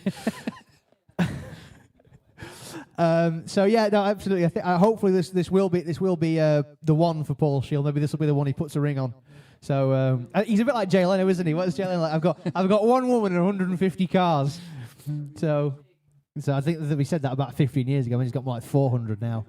So Hold your hats. We will flip them round and we'll go again. So this is for all the marbles. This Kieran needs to win this to keep his championship hopes alive. He's got to maintain his lead over Harry Cunliffe. So Kieran really, really not letting Paul Shield get away from him here at all. Paul doing a great job so far in the 180 there. All the RB noises as they come past. But look how close Kieran Bond is by comparison.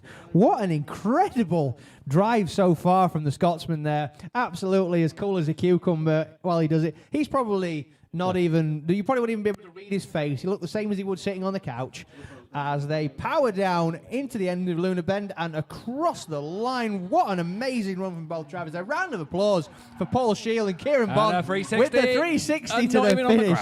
And flash the lights. Yeah, boy. He's got so much style, hasn't he? It was all of my favourite things there, to be honest. I mean, there's an S body with an RB, and there's the 46 with a legend behind the wheel. It was all good. Absolutely. And Kieran Bond gets a very well-deserved and hard-fought win there, ladies and gentlemen. Advancing on. What an incredible job there so far. That is... now, that, I think, ladies and gentlemen, will render Kieran Bond an insurmountable points lead. Oh. Which I will confirm that. I'll need the statisticians, but I don't know. So that may render Kieran Bond an insurmountable lead. I think there was 21 points in it. I mean, the way he's reacting. Yeah, it would make a hell of a lot of sense. He's pretty happy, isn't he? I will check, but that may be the championship sewn up there for Kieran Bond.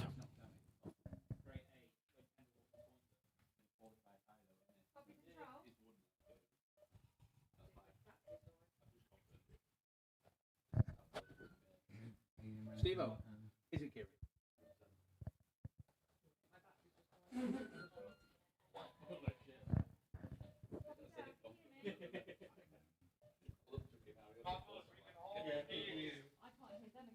You did it for fucking 6 months, you bastard.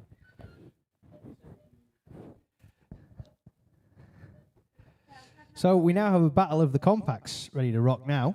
This will be 3 litre under... Both BMW engines, 3 litre under one. Compactor boiler.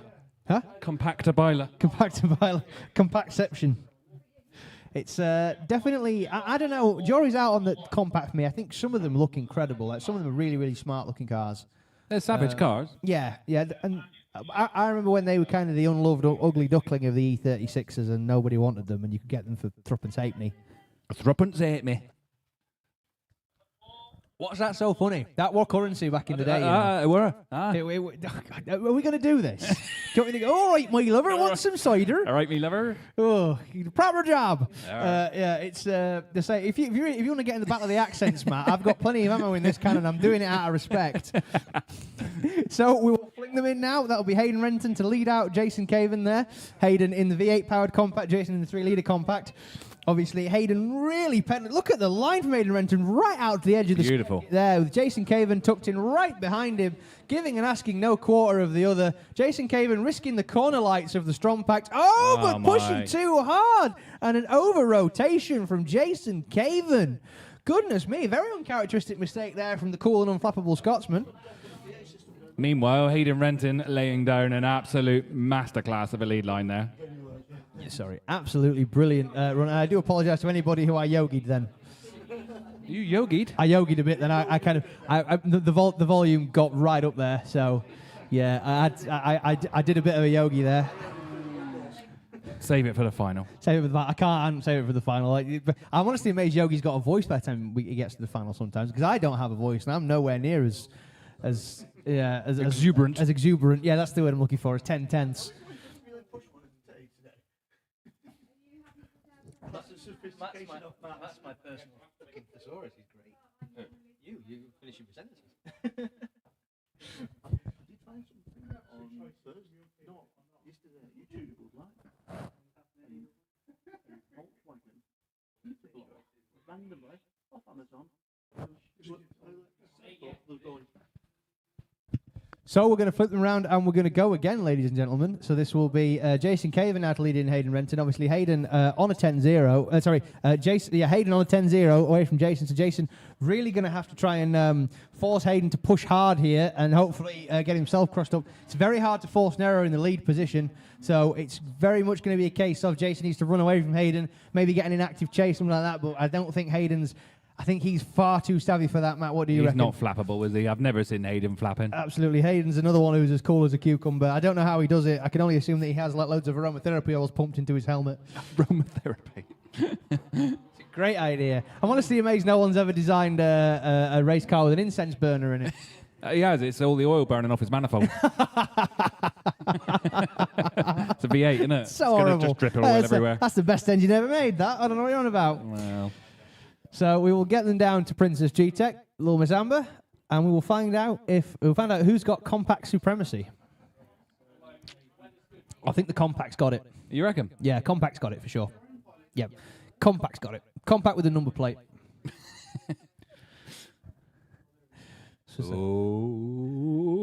And Hayden Renton gets the win, ladies and gentlemen, knocking Jason Caven out. So Jason ready for the long drive back to Scotland. Very, very good account of both drivers there. Very, very well done to Hayden. Advancing through to the Great 8.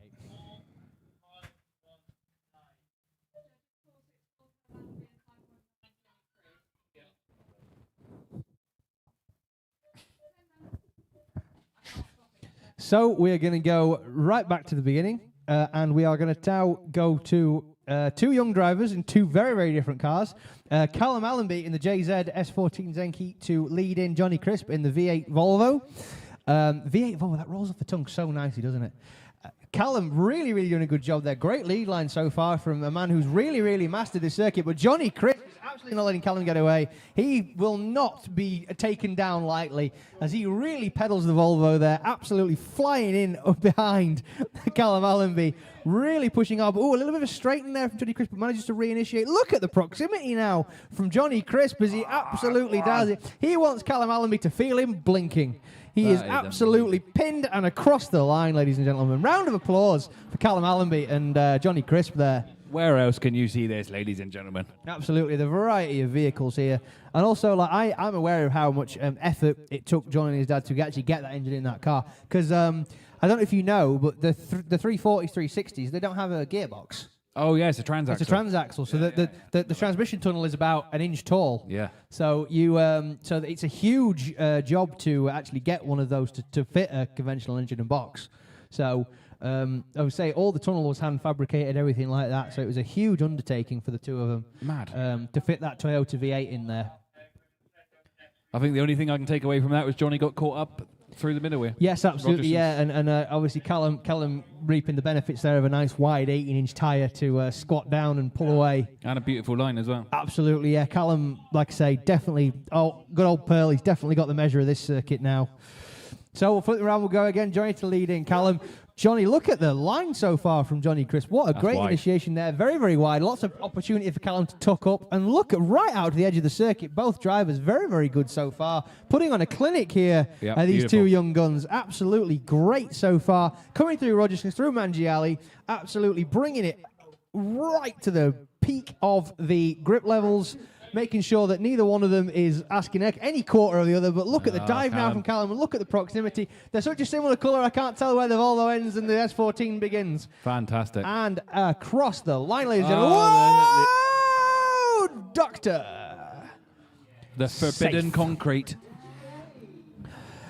Johnny's gonna. If Johnny doesn't jump out of the car now and do the universal safe symbol, I'm going to be so annoyed at him. The concrete is lava. Don't go there. Concrete is lava. Oh. And Callum Allenby gets the win, ladies and gentlemen. Maybe the judges deeming that to be Johnny out of control there, perhaps on the concrete by that point, or It may have been the chase. may have been indeed. Yes, absolutely. It was a great chase from Callum. No question about that at all. I mean, to be fair to Callum, he's a fantastic driver, a real young talent there. I've seen him come on from years now, and it's amazing to see the progression in him. Absolutely, and I'm looking up here. I believe these cars are being gridded up in order, so that will be a. So I'm just going to check something if I'm right. Oh.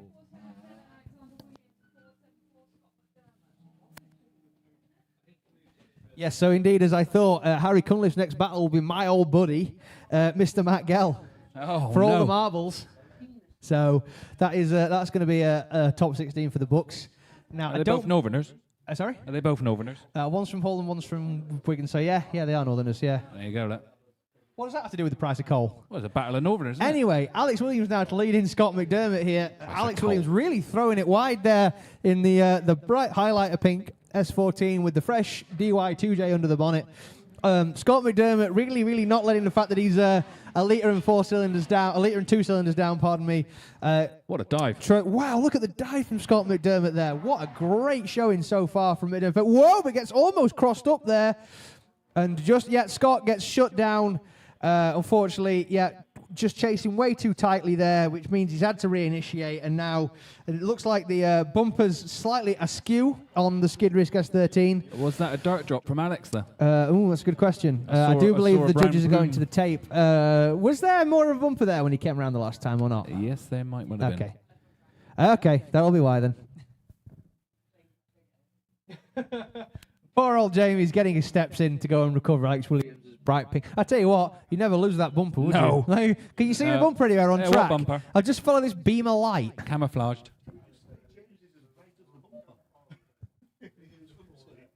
Yeah, that's very true, actually. Yeah, Jamie in the orange, and it's going to be a bit. I think the bright orange and the hot pink is going to be a bit of a clash, don't you? I made the joke actually that what I thought, when Alex had showed off the paint job, I thought that obviously his other half she's a beautician, and I assumed maybe she'd got like a bulk order of pink nail varnish and didn't know what to do with it. I asked for a litre of this and they've sent me 1,000 litres. What do you want to do with it? Well, Fun story. I believe his mum's got a Range Rover in the same colour. wow, that's They were on about towing the car with the Range Rover. You're guaranteed to get absolutely no resale value out of your Range Rover unless your name's Katie Price. She had a pink Range Rover, didn't she, with Bossy KT on the number plates? Oh, yeah, that was before she was bankrupt. Priceless. Priceless, indeed. Yeah, no, worthless. Oh. Worthless. Not priceless and worthless. Not the same thing. People need to remember that.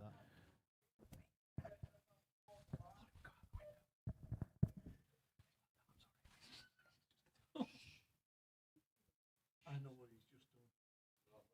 Terrible. Open that window more if you've done what you've done. As far as it goes. This is what we did at slide window. Press the mute button. Press the mute button. Fuck this, I'm out. Button.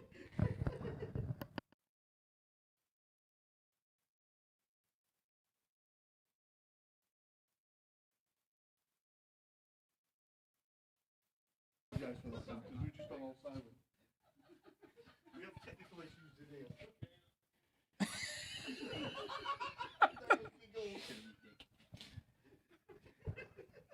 For a mechanic, you've gone off. He Please, somebody say something because it's just silent. I think they're all gone. Slight technical issue here in the tower. So now we've put the wire back in to Matt. Wow. We just have the giggles on now. Something just went off in here, Oh, give it a rest. and it wasn't the mics. Yeah, something went off. It's all right. I've got him back now anyway. So we now have the second half of this battle with a slightly more undressed S14.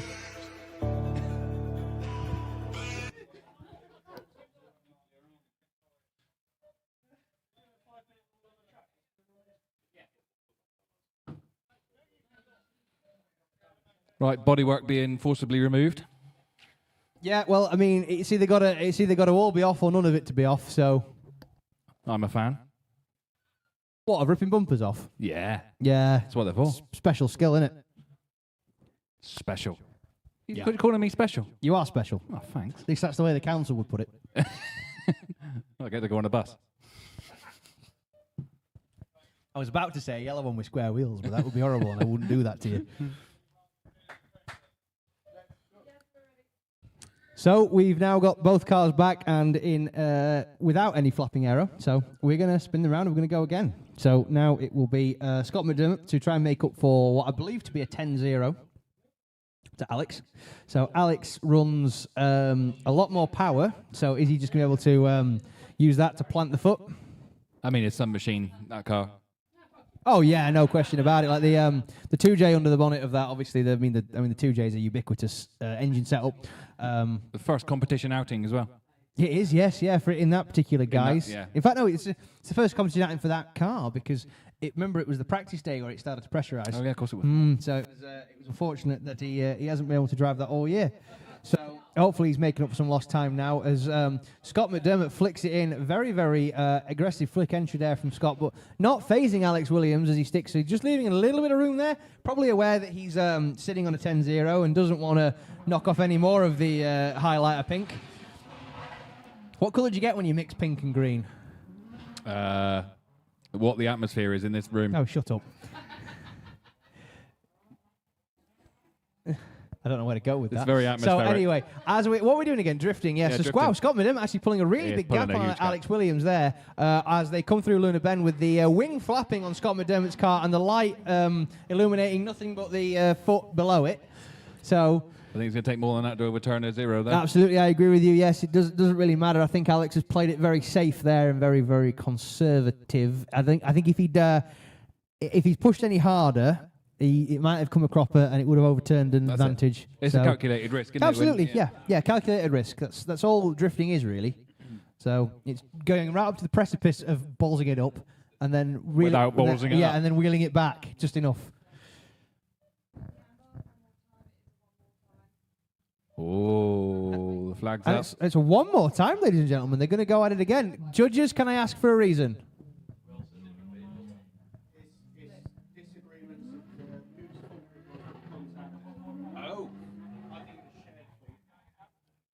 Okay, so it's a disagreement about whose fault it was with the contact. So it's possibly an offline lead car and an aggressively chasing chase car pushing too hard. Judges couldn't get an agreement on who was doing what, why, and where. So run them again, make it fair. There was a big plume, wasn't there? There was indeed. Yep. So now we've got young gun Harry Cunliffe to take on Matt Gell. Matt obviously really hoping he wasn't going to pull Harry Cunliffe because Harry's been on a tear so far. Wow, look at the aggression from Matt Gell there, really diving in. I suppose he's got the advantage of knowing that Harry Cunliffe's going to run a perfect lead line. So Matt Gell can use the extra 100-ish horsepower that he's got at his disposal to make sure he sticks right with him. But Matt pushing very, very hard there and going a little bit too wide, but keeping it on the circuit, which is the most important thing there. But now tucking in underneath Harry Cunliffe and pushing so hard, but Harry just managing to weasel his way out into a little bit of a gap there in the drift truck. How incredible was that? I mean, there's two things with a driver like Harry when you come up against him. There's two things you got to do. You know you can send it 100%, and you've got to send it 100% because otherwise he's going to take you apart. Absolutely, but I think the advantage of knowing that you've got a driver there that you know is going to be consistent. Here's where I initiate. Here's the line.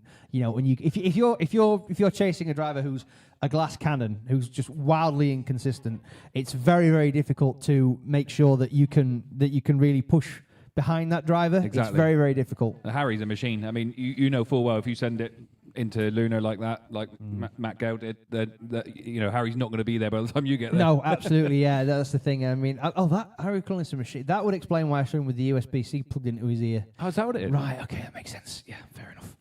Yeah, just getting an very update. modern Getting USB-C. an update. Yeah, USB-C. Yeah, he's a 2011 model, isn't he? Yeah. So. So, now Matt Gell to lead in Harry Cunliffe. Matt Gell probably knowing that he's going to have to push because he's able to feel that truck on the inside of his door. So, Matt obviously, with a relatively new build to him, obviously still his first year actually driving and contesting that car. I don't know who put the fuel lines in it, but I bet they're very handsome. So, yeah, Matt doing a great job so far of a lead run, actually. But Harry Cunliffe, look at the proximity from Harry Cunliffe as they head round Luna. Amazing. What an absolute masterclass there from Harry Cunliffe in chasing there. Not a lot of left foot brake, just keeping it pinned, modulating the throttle, tons of angle, and across the line. And they were welded together for the back half of that run. What an incredible run from both drivers. You know what? I don't care who won there. That was fantastic from both drivers. Absolutely brilliant. For me, there's something in making that statement over the last quarter of the run. I mean, that would be a big scalp for Matt Gell. Huge. Yeah. So whether it will end up being Matt Gell's victory remains to be seen, but the judges are deliberating it. The flag is up.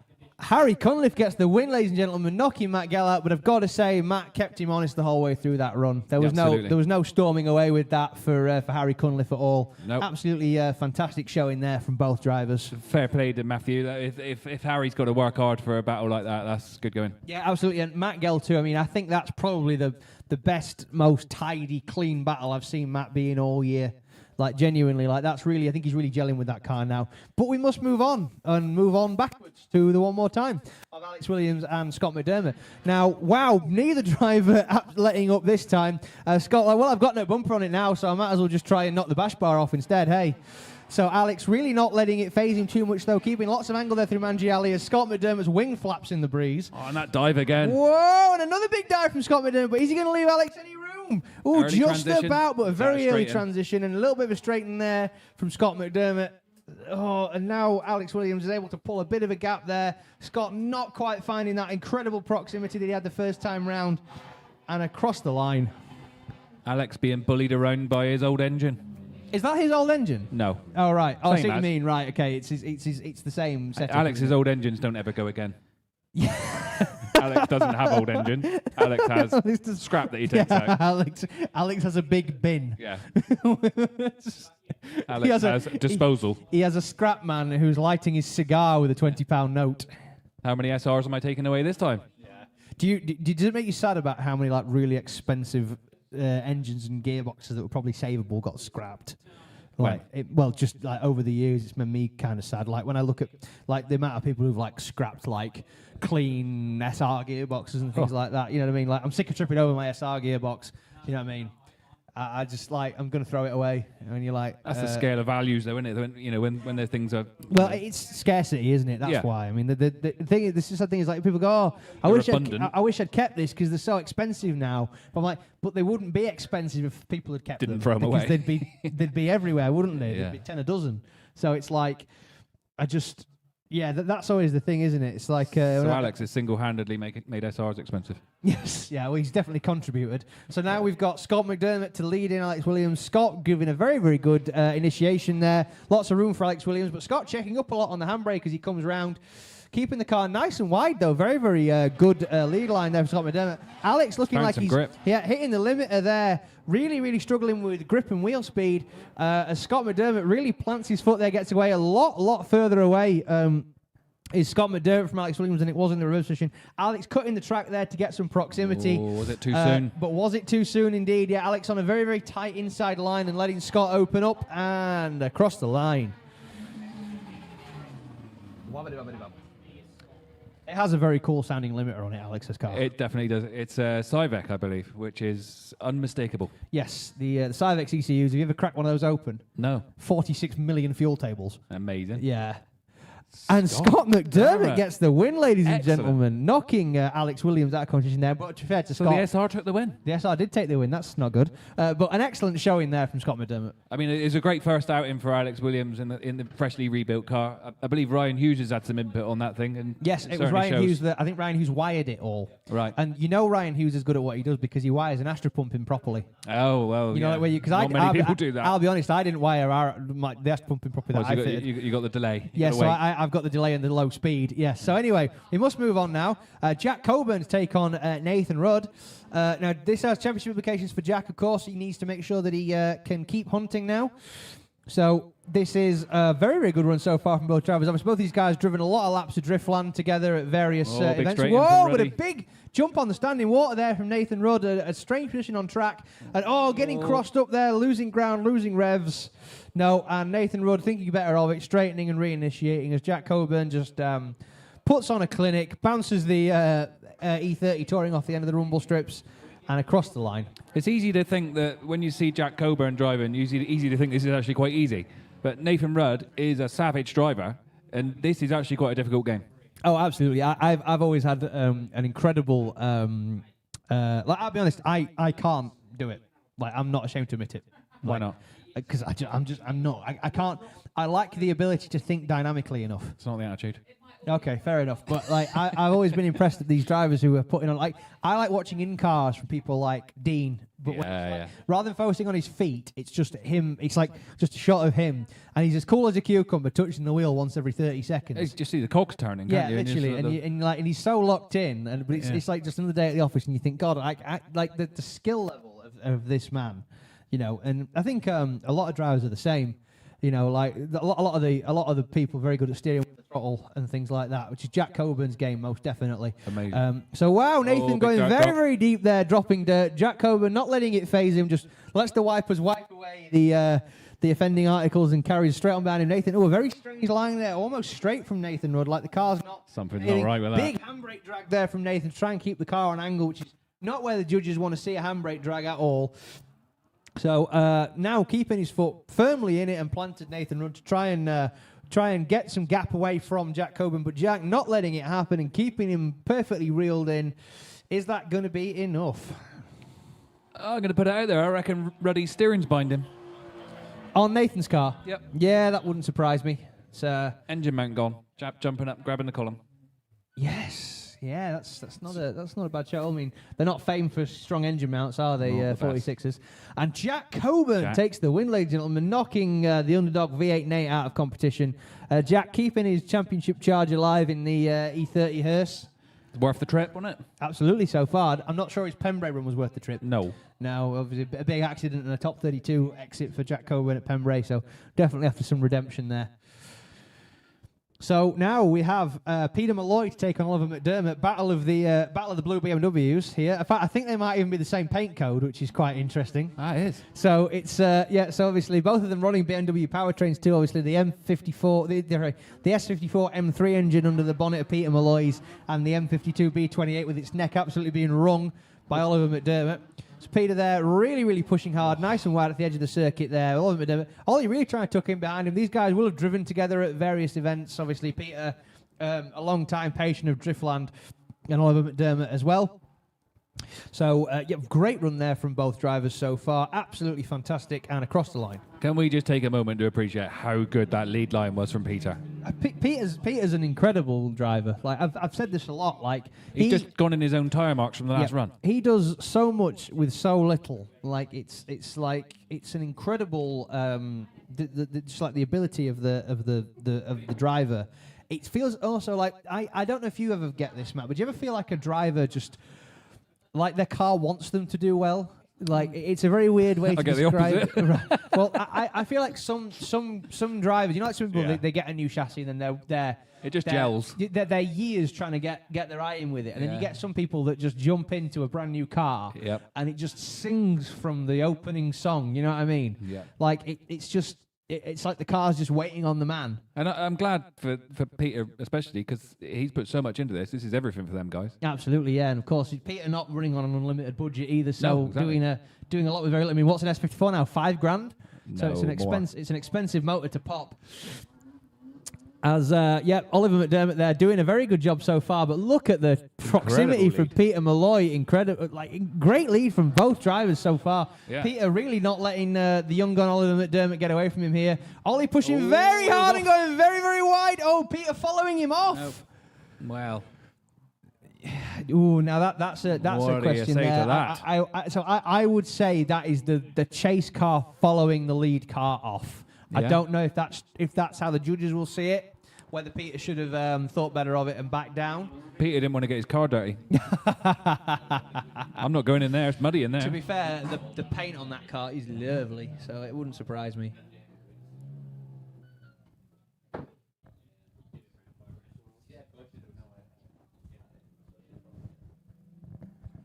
So we've got a bit of deliberation going on over our shoulders here for the judges, so that's never a good sign.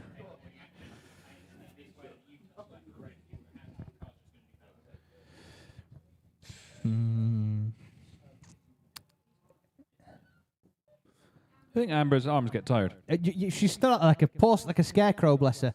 And Peter Malloy gets the win, ladies and gentlemen, advancing on to the Grade 8. Great job there from Oliver McDermott right up until that moment. I'm not trying to touch anybody up. I want to go in the I want to try and fix the power supply for the radio to see which means that can just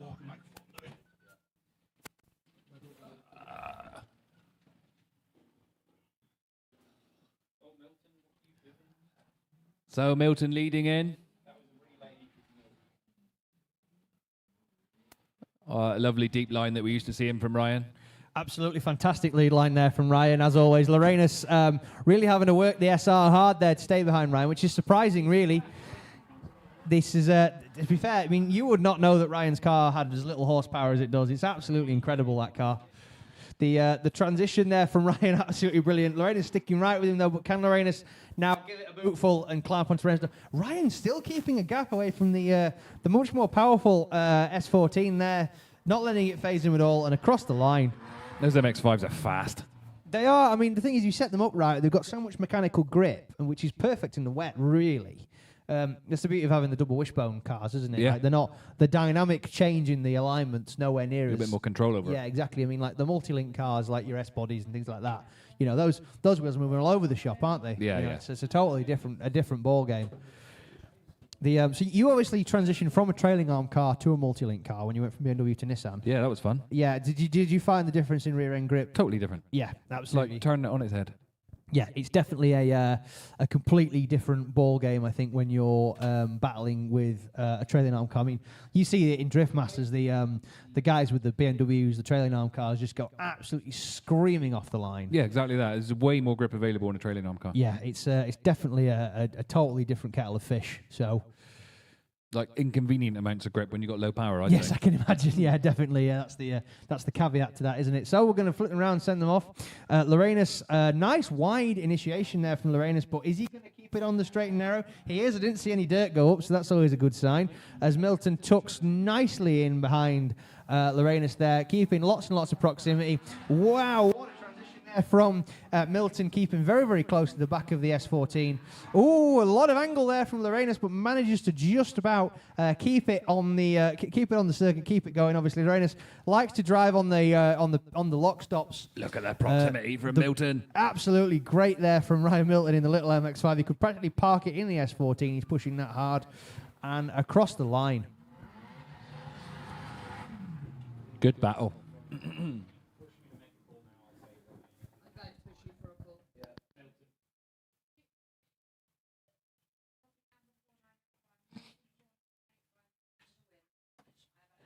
Decisions in. Ryan Milton takes the win. Yeah, Ryan Milton advancing on there, keeping holding on to his championship dreams there. Obviously, Ryan still currently sat in third position in the championship, so determined to maintain that. Now, I do believe this one will seal it for Kieran Bond if he's able to win this battle. This is a definite seal. All the pressure. All the pressure. No boost pressure. So Hayden, no boost pressure at all in this battle because both naturally aspirated. Hayden Renton, though, currently high up in the points. Wow, but a very, very uncharacteristic mistake there from Hayden Renton. As Bondi does what he does best and puts on a clinic, shows everyone exactly how to run this line. Hayden really losing a lot of proximity there. Got very upset by the wheel drop there, which has meant that he's a long way back and he's definitely flagging a little bit. Really not the Hayden Renton we used to seeing there. Hayden's normally a very, very close chase driver. But yeah, just not been able to match the pace of Kieran Bond in that E46 and across the line. That horrible position of being that little bit too far back and just not having the grip to get there. Absolutely, yeah. I mean, there's not a huge power difference between those two cars, so it's definitely a case of if you lose that momentum, it's very, very hard to gain it. It's like one of those rubbish dreams you have when you're falling and you just can't do anything about it. Yes, absolutely. That's it. That's what's just happened. Absolutely. No, you're right. Yeah, you're watching it drive away from you. Yeah, aren't you got no control. So we're going to flip them around and we're going to go again. And I do believe if Kieran Bond's able to sew this up, then that will be a ball game for the championship for Kieran Bond. Came right down to the wire, but it's been very well deserved. We all know Hayden's a savage lead driver, so yeah, no, absolutely. Anything can happen. It's up to Hayden to pull off the upset of the century here. He's definitely got it in him. We know he's a giant killer. I mean, he sent Luke Talley home in the top 32. Yep, there is that.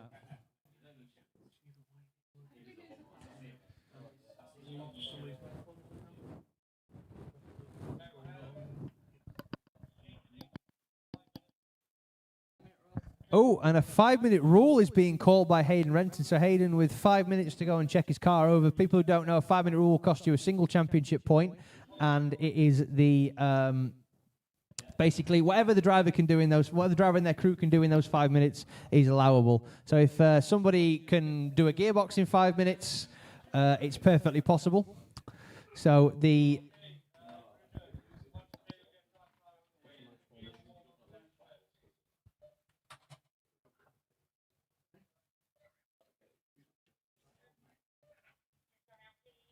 Anyone want a brew?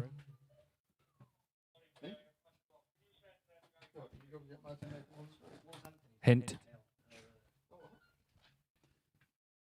So the 5 minute rule being. Yes, the 5 minute rule being called there by Hayden Renton. Hopefully, it's nothing too serious, but it would explain why the car was not behaving the way it should have done. So, fingers crossed for Hayden there that it's not anything serious. Crazy things happen in 5 minute rules. I don't know about you. Oh, yeah. Yeah. It's an art to itself. It absolutely is an art into itself. So.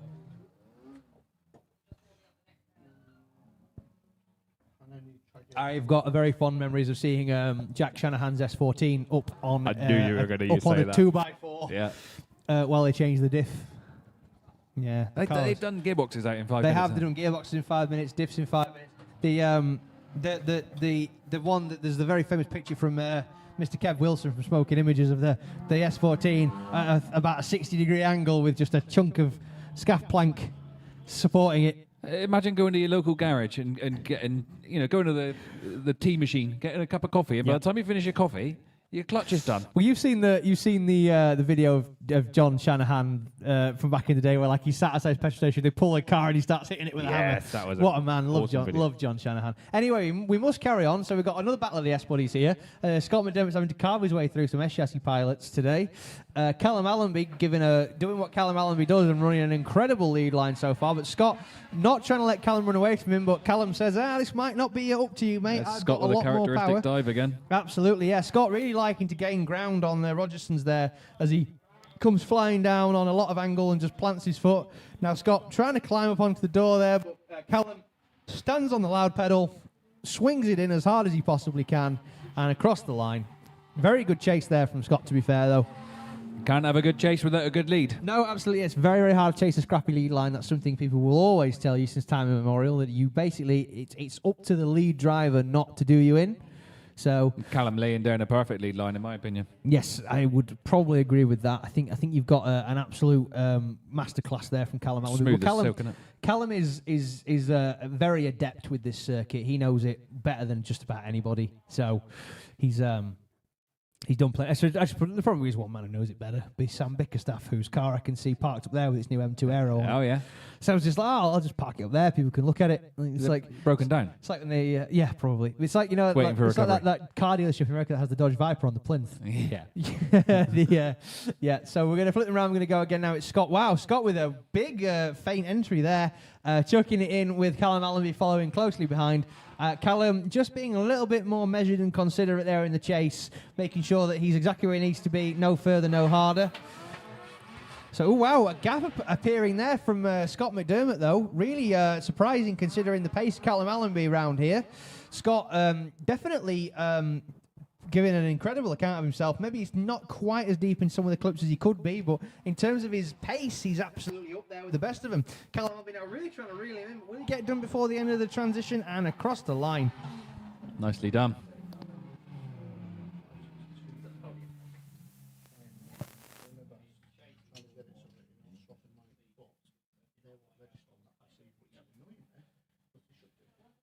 The judges making some deliberations.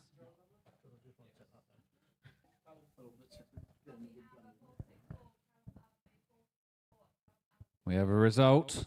Callum Allenby. So Callum Allenby there, knocking out Scott McDermott, who was on a tear, but it looks like the young lad stopped him, unfortunately. So well done to Pearl, advancing on to the final four. Is he the Pearly King yet? The Pearly King, yeah.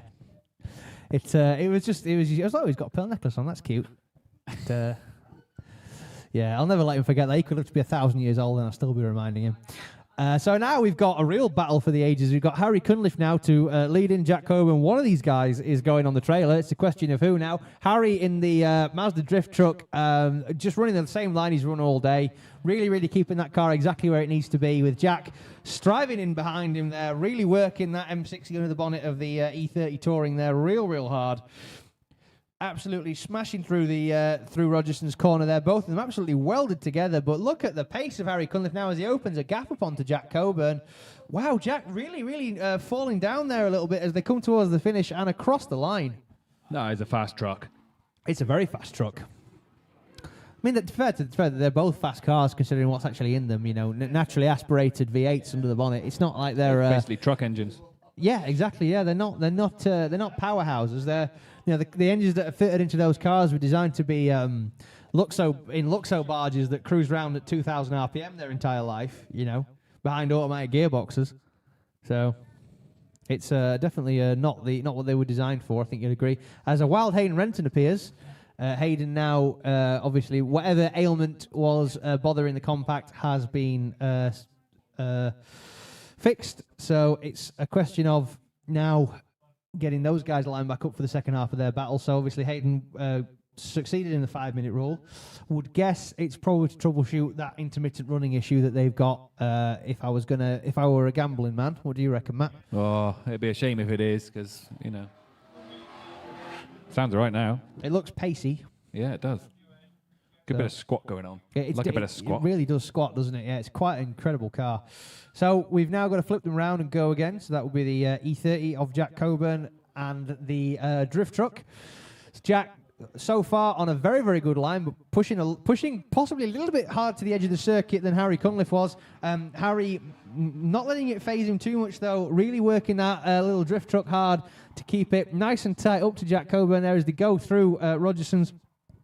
Now got to get the cars transitioned up onto Luna. Whoa, and Jack Coburn drops a wheel. Big dirt drop there from Jack Coburn. Unsure if that was one wheel or two from our perspective, but the judges will definitely bear that out. Harry definitely closer than Jack Coburn through the final set of clips and across the line. So are they the same engine? Harry's is a... No, it's a M60 B40 under the bonnet of the... so that's like under the bonnet of the Touring, so that would be like a 540i motor. Ah, right. So both of them were designed to be in big luxury cars, though.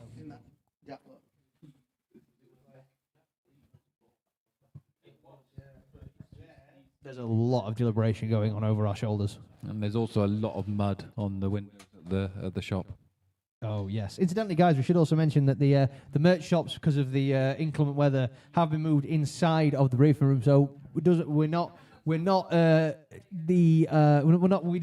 dismantle the trade village. We merely moved it under a solid structure. So please make sure you pop your head in there, have a little look in the merch stands, and pick yourself up some new drip. And obviously, make sure you wander around and see the Team Ronin boys. Get yourself a T-shirt from them as well.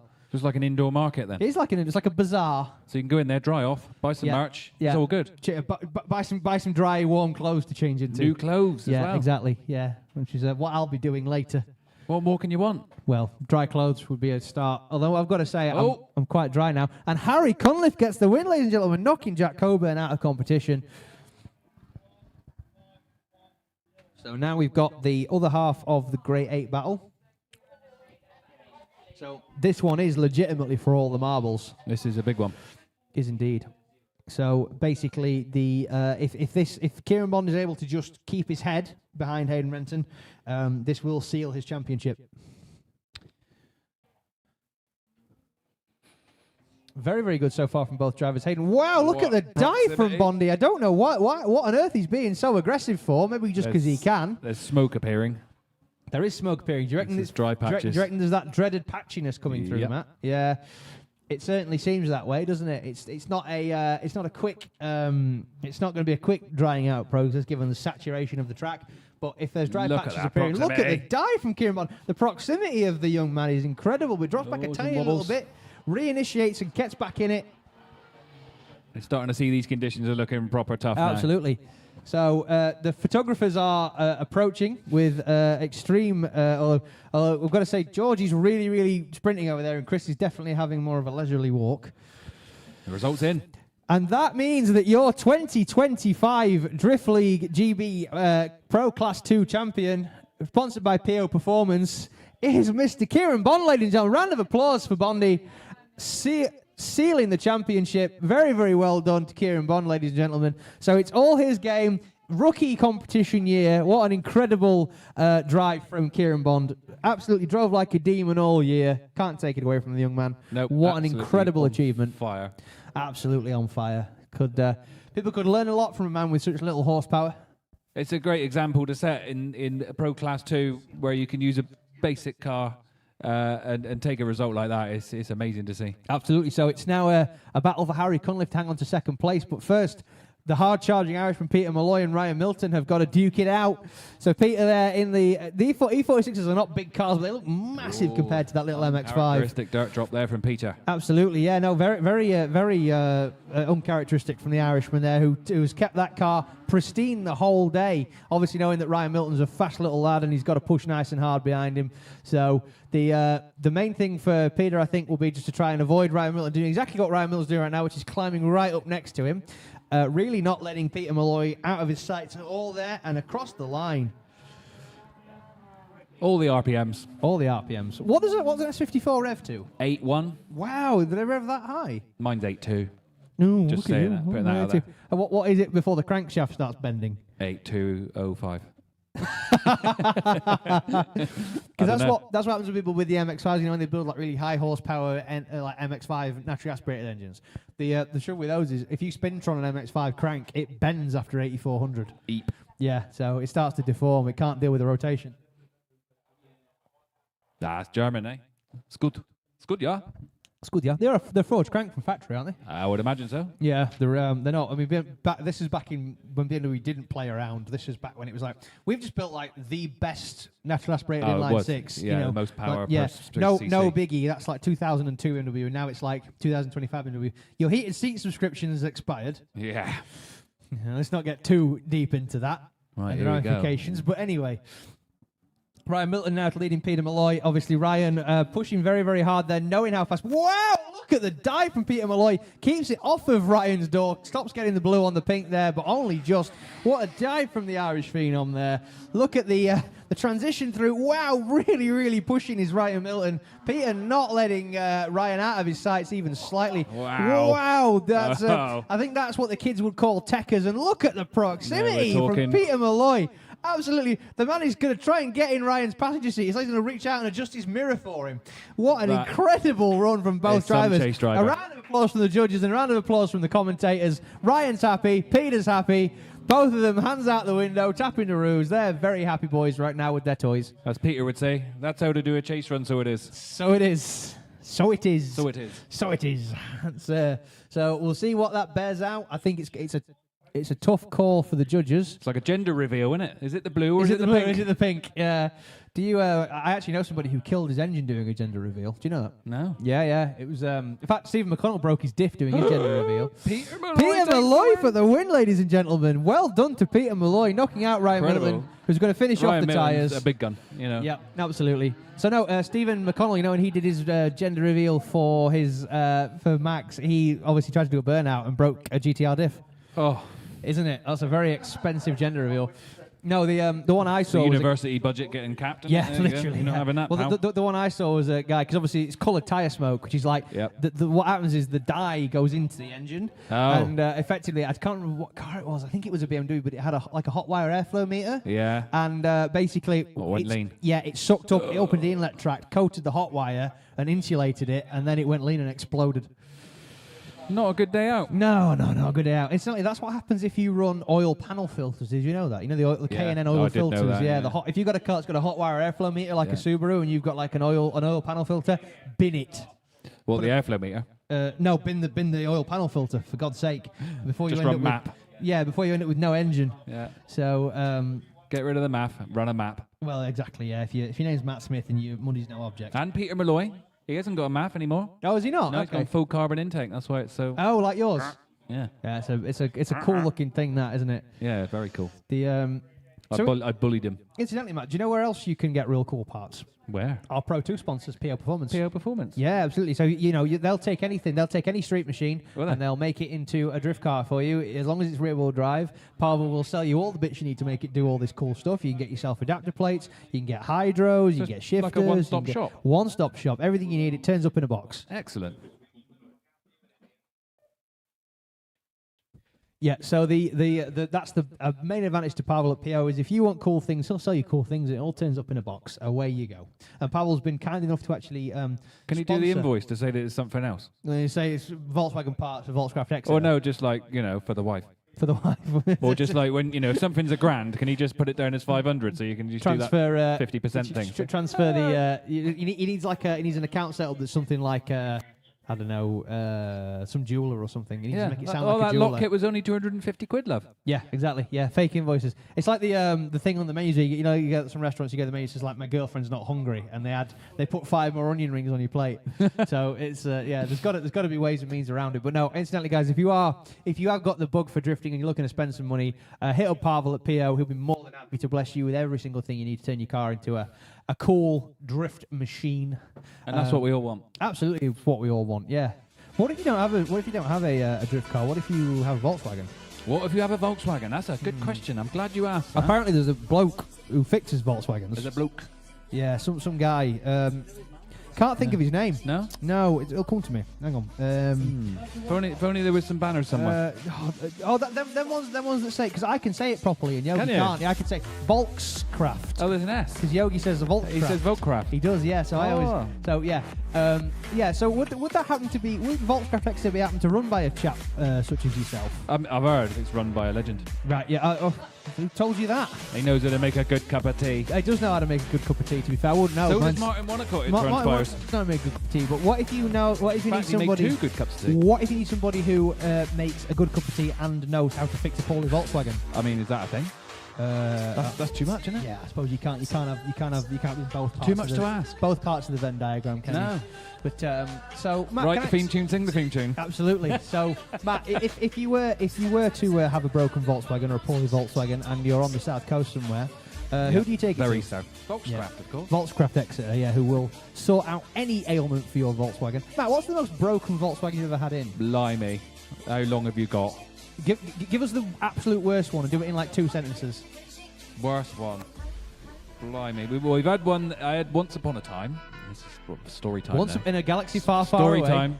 Go on. One time at Volkskraft camp, we had a car come in with a misfire, and rod was already out of the block Nice.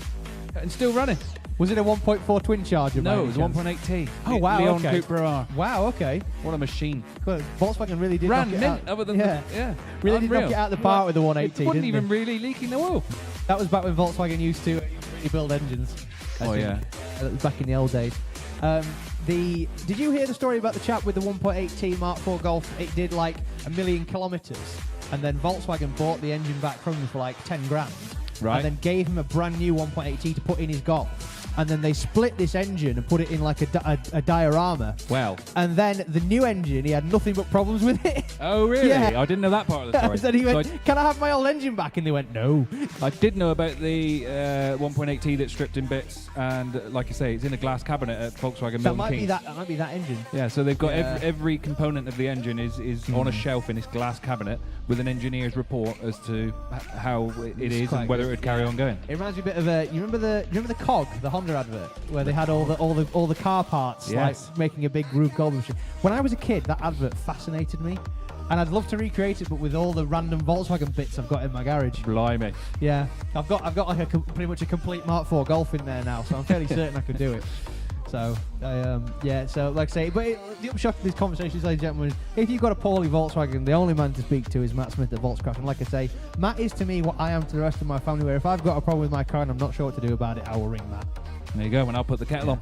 I said to Matt, I've got a slight fluctuating idle and it revs sometimes when I turn it on. Matt went, put a coolant temp sensor in it, and guess what? Absolutely never did it again. As soon as I changed the coolant temp You sensor. see? Yeah, that was genuinely, like I say, it's not On the it's job not- experience, that It's is. not cobblers what Matt tells you. So if Matt tells you your problems with this, he's probably right. Other than non-car stuff, I mean, I'm probably just talking gibber if it's just So non- I shouldn't come to you for like mortgage advice. I wouldn't come to me with or- marriage advice or anything like that, no. Well, I mean, Joe's still with you. Well, yeah. That's only She's persistent. that's only because your partner's in the business. yeah, that's right. Yeah. It's okay. I can't She go. just home, likes I'm she likes driving an Audi. Joe, if you're listening, darling, we love you. No indicators for life. Absolutely. That's about. I didn't. Apparently, you can now have the stalk fitted, but it's an optional extra. No, it's optional. Yeah. Yeah. So I don't think not many people are going to be ticking that box personally. So Well, there's another man who's a PD fan on the grid. who's that? Peter Malloy. He loves a PD. A 300 horsepower 2-litre PD. Oh yeah. No, he is. But he drives a 5 Series though, doesn't he? Yeah, well, that's a daily, innit? You know, if he wants to go fast, he goes in the PD, doesn't he? Absolutely. Yeah, that's very true. Yeah. The Irish lads are obsessed with PDs. They love a diesel. Yeah, I didn't. I think it's because they all go rum and red, don't they? It's green, isn't it? Is it? I think they have green. Oh, is it green? Okay, right, fair ugh. That's the naughty stuff. Yeah, I know. Whatever it is, it's what do they call them? A felty yoke. I think that's the correct terminology. I'm going to get battered by Harry Kerr when I walk out. She's this no door. egg, but she's some She's yolk. no egg, but she's some yolk. Right then, we got cars on the grid.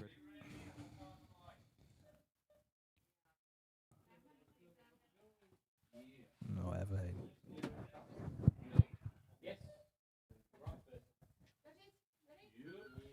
So, Kieran Bondio, 2025 Drift League GB champion.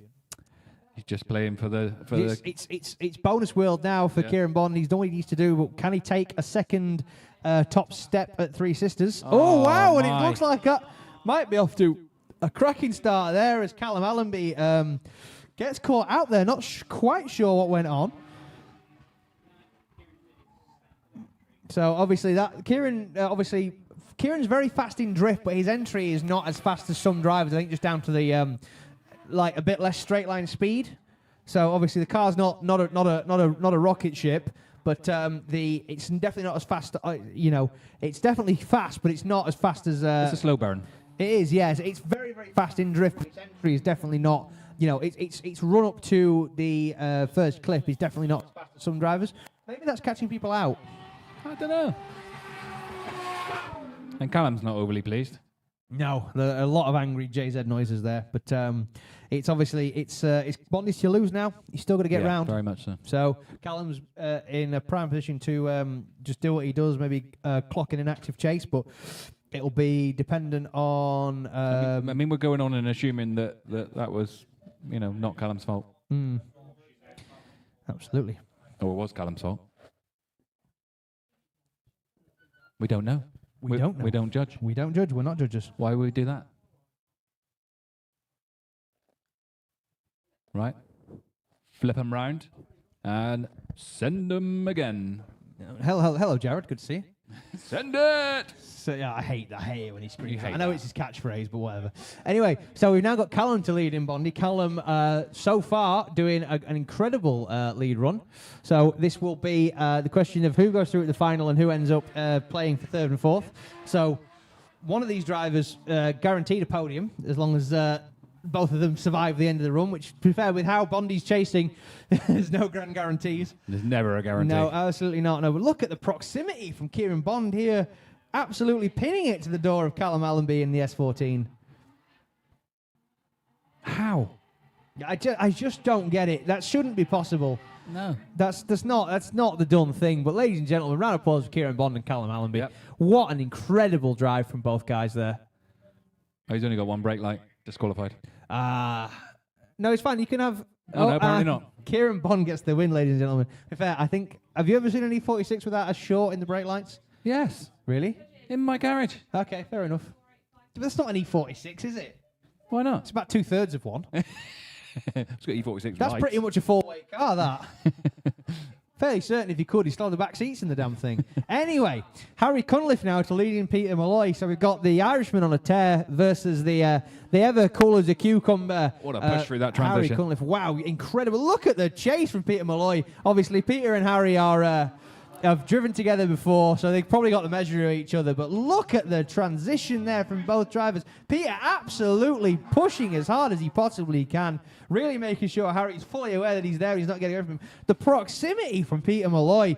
Look at that. But obviously, That's incredible. You can't do that without a good lead line. Harry's putting on a clean there. Ooh, look at that! Really shallowing it up against him and across the line. Amazing. What? That was one of the best battles we've seen so far. Yeah. Did you see any brake lights? I didn't At all? I don't think Peter touched it. For all I know, the cap might be off the master cylinder. Yeah, probably. Yeah, it's just like Where we're going, we don't need you brakes. don't need brakes there. It's definitely the for me Peter's chase driving is just it's unparalleled. It is. I mean, what you got there is you got the second and third place qualifier duking it out. Yeah, well, yeah, So very it's, true. it's definitely the drivers. The drivers that I'd want to see in a battle together. And And Harry's going to yeah. know what he needs to do now, exactly. even without Because the also spotter. it's the people that deserve to get through. Yeah. So it's it's two drivers who qualified really well, and theoretically that should work for them for their order. Theoretically.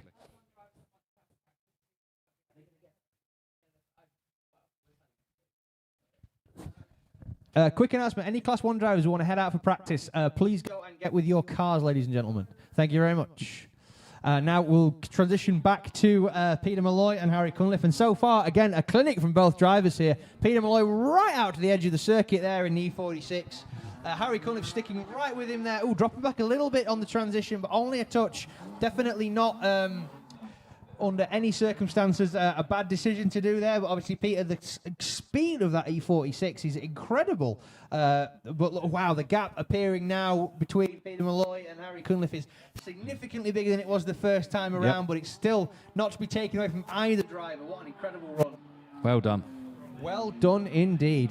Isn't it sad that... How old are you, Matt? Next question. Go on, how old are you? Older than you. I need a figure, Why do I please. have to answer that question? Because I want to try and work out if those two drivers put together are younger than No, you. let's not do that. Oh, really? And Peter Malloy takes the win. Let's Ooh, move on from that okay, yeah, conversation. quickly shut that line of inquiry off.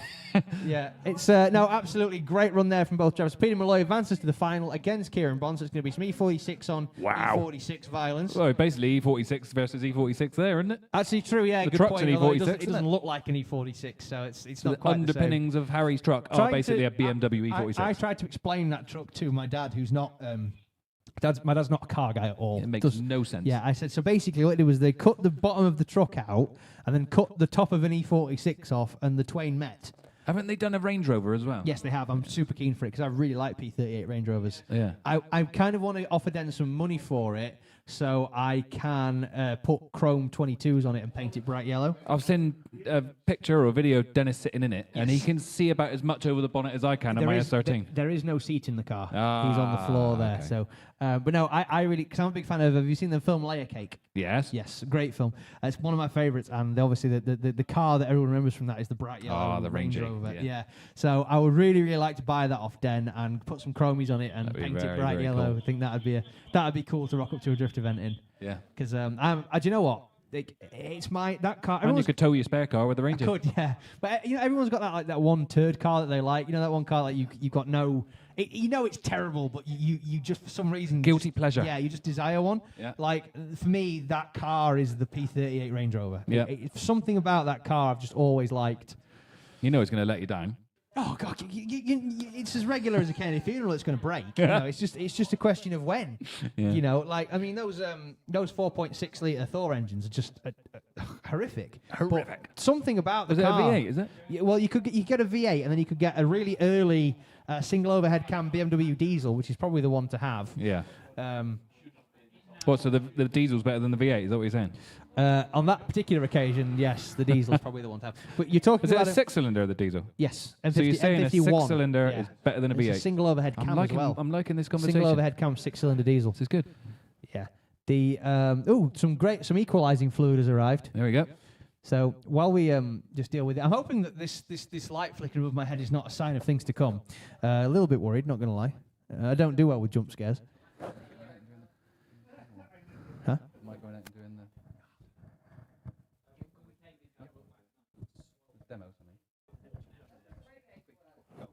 How long have I got?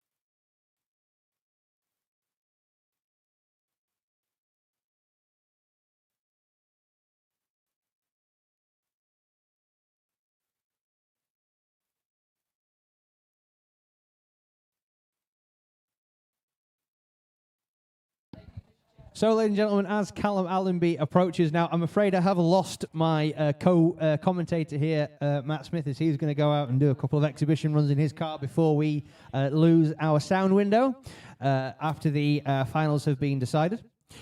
So we...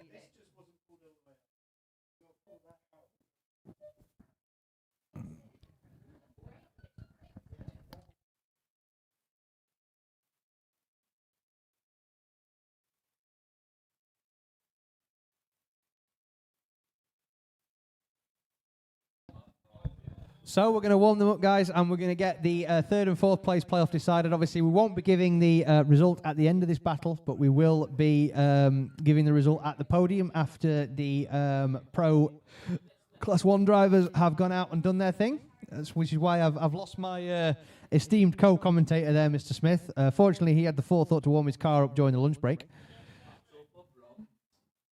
Indeed, it is the battle for bronze, as Mr. Matt Stevenson's been so kind to re-inform me. Yeah, the battle for bronze. Yes, so that's this is it. So this is fighting out for the final step on the podium. Both of these drivers have collected a couple of podiums between them.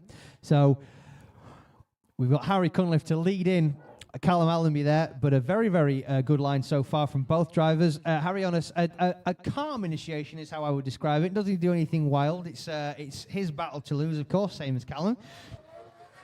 So a lot of angry JZ noises there from Callum Allenby. And a fantastic dive there through Rogerson's corner from Callum Allenby onto Harry Cunliffe there. Harry Cunliffe doing what he's done all day, put on a clinic, great lead line there. But look at the proximity from Callum Allenby. Really, really trying to climb up on the door of the little Mazda truck there with a jet of flame out of Callum Allenby's screamer pipe and across the line.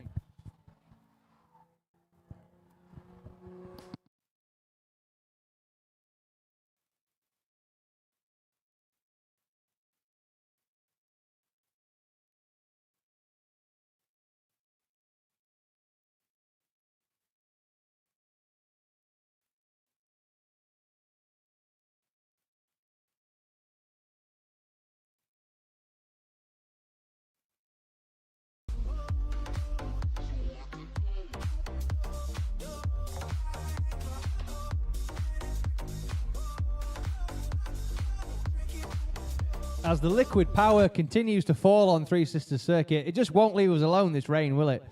It's honestly ridiculous. I've never known rain like it, to paraphrase my dearly departed grandmother. So Callum Allenby now to flick in with his wipers going 10 to the dozen, and Harry Cunliffe to follow on behind. Wow, look at the dives from Harry Cunliffe there, but just keeps it reined back in a little bit there. You get the sense he could have pushed a lot harder there, but thought he's being smart about it, knowing that where he's going to get his proximity is in Luna Bend. Nice and close, though, so far from Harry Cunliffe. Not being too aggressive against Callum Allenby there. Callum, obviously, aware that he put in a good chase and just has to leave her. But look at the proximity there from Harry Cunliffe. I would say a damn sight closer than Callum Allenby was coming through Luna Bend there with a nut jet frame from Callum's screamer pipe and across the line, ladies and gentlemen. Round of applause for the young guns, Callum Allenby and Harry Cunliffe there.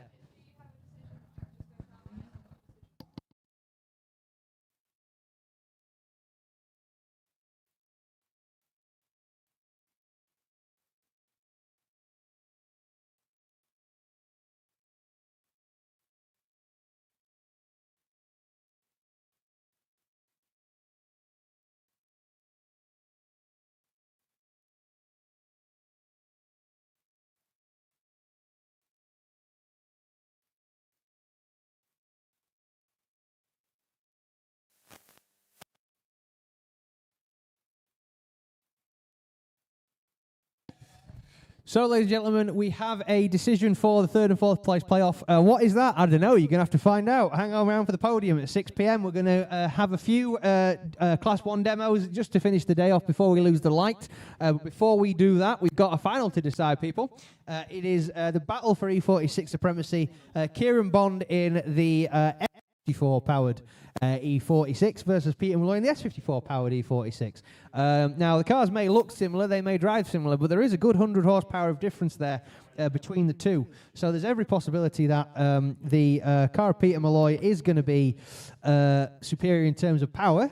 But Kieran Bond, he reckons without Kieran Bond's incredible foot. So I guess we will see how this plays out.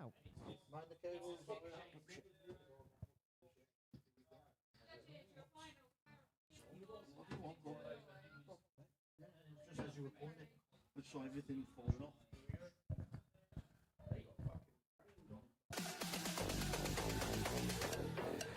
So, as the liquid power has fallen courtesy of the two drivers who wanted it the most, and they've actually got it, which is really nice for them. Obviously, Kieran Bond, your first place qualifier, Peter Malloy, your third place qualifier. So, this is definitely proof that qualifying well will stand you in good stead. Like I say, both E46s. Peter Malloy really trying to get some heat into the rubber at the back there. Unsure if Peter is running a rain sport tyre. I would feel like, with him being Irish, I would feel like it's probably a fairly decent assumption that he's on a Uniroyal rain sport. It's the cheat code for the wet, as we all know. Look at the entry there from Kieran Bond. Lovely, smooth and fluid. Absolutely fantastic so far from both drivers. Peter Malloy not being able to close up as quickly as he would like on Kieran Bond in that incredibly fast E46 there. Really, really pushing. But now look at Peter really diving into the door there as they go through Rogerson's. Transition round into Luna Bend, bringing it up there. Now this is the Peter Malloy we used to see. Look at the proximity there from Peter in the E46. But wow, Bondy really standing on it and pulling a gap there and across the line, ladies and gentlemen. I want Bondy tested for steroids before we let him go home. I don't understand how, without performance enhancers, how you can make a 3-litre BMW that fast.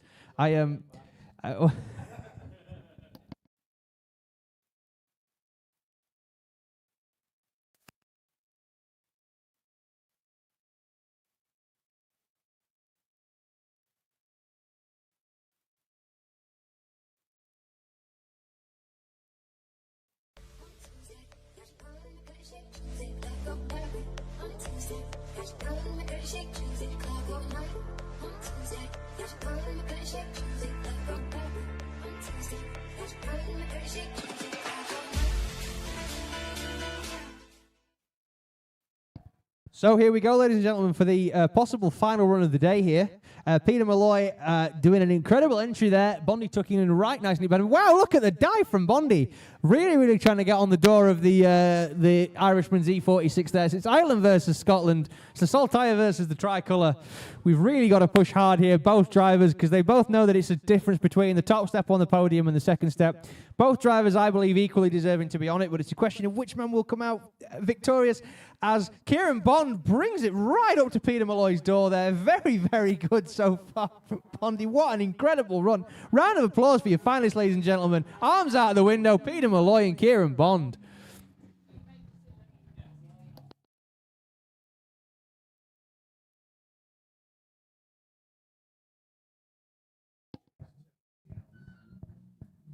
So that is our decision made, ladies and gentlemen. What is the decision? We're not going to tell you. You need to be at the podium at 6 p.m. So we're going to have a few Class 1 demos now. We've still got our sound window. And we will pick up with you guys on the podium at 6 p.m. That will be me taking you through that. More's the pity. Sorry about that. And we will be back here tomorrow for more Drifting Championship action. But for right now, please enjoy this cavalcade of Pro 1 drivers going out for practice. And we will pick up with you shortly. Thank you very much.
Somebody's watching me, and I have no privacy.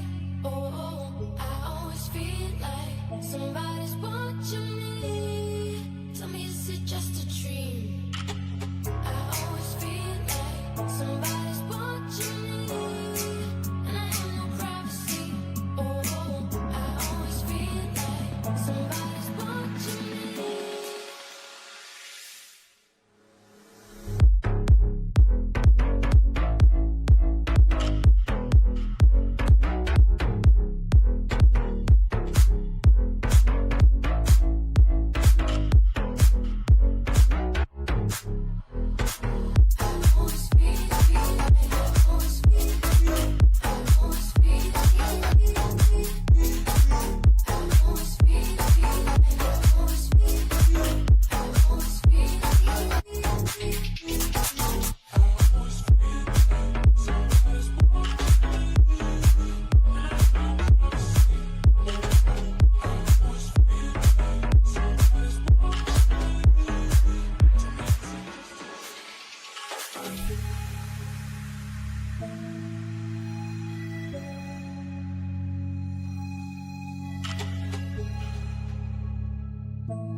could write you a song and make you fall in love, I will already have you up under my arm. I used to follow my tricks. I hope that you like this, but you probably won't. You think you're cooler than me. You got designer shades just to hide your face, and you wear them around like you're cooler than me. And you never say hey or remember my name, and it's probably 'cause you think you're cooler than me, cooler than me, cooler than me.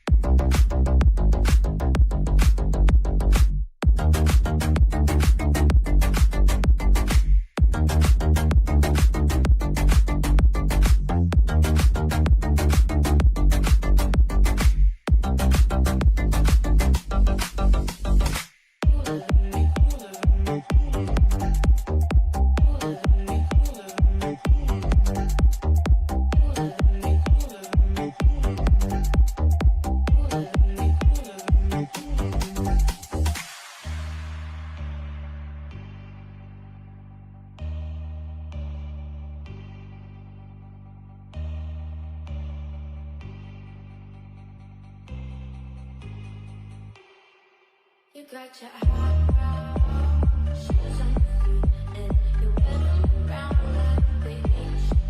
But you don't know the way that you look when the steps you make that much noise.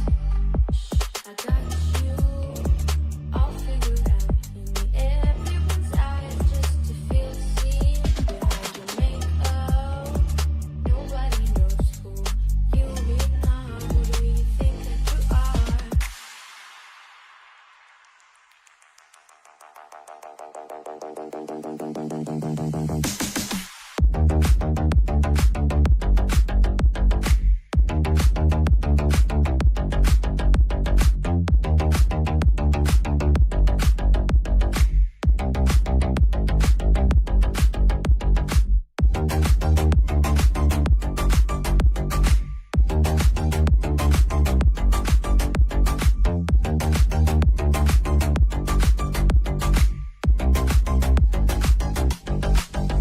I could write you a song and make you fall in love. I will already have you under my arm. I used to follow my tricks. I hope that you like this, but you probably won't. You think you're cooler than me. You got designer shades just to hide your face, and you wear 'em around like you're cooler than me. And you never say hey or remember my name, and it's probably 'cause you think you're cooler than me.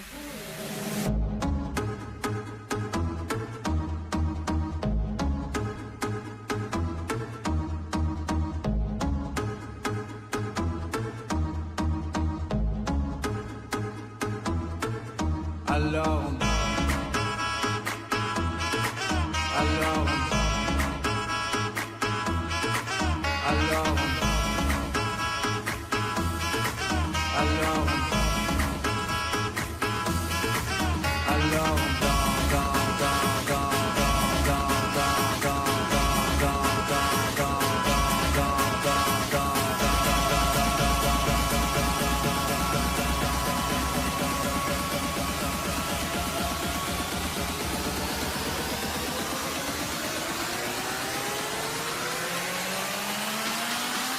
alors.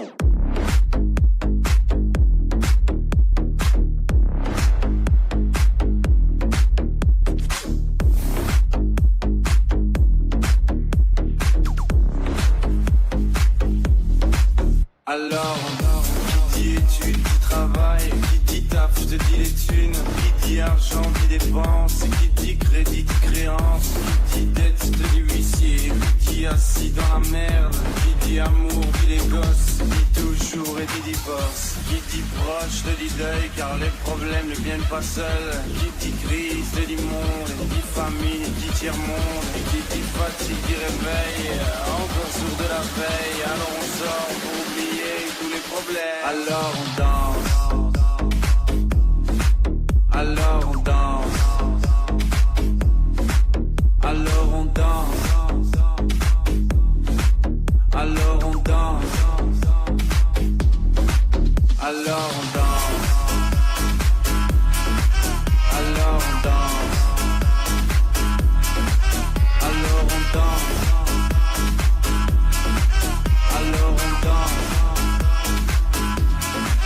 alors on danse.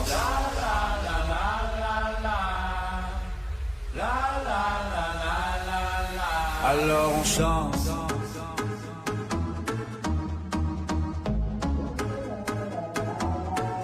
Alors on chante.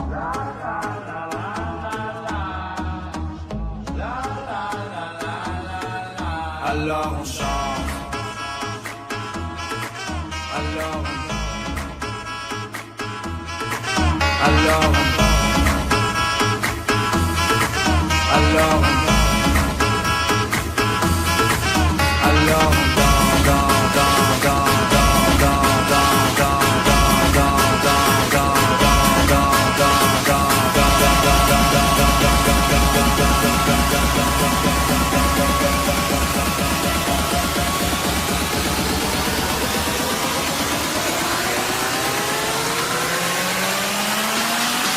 Alors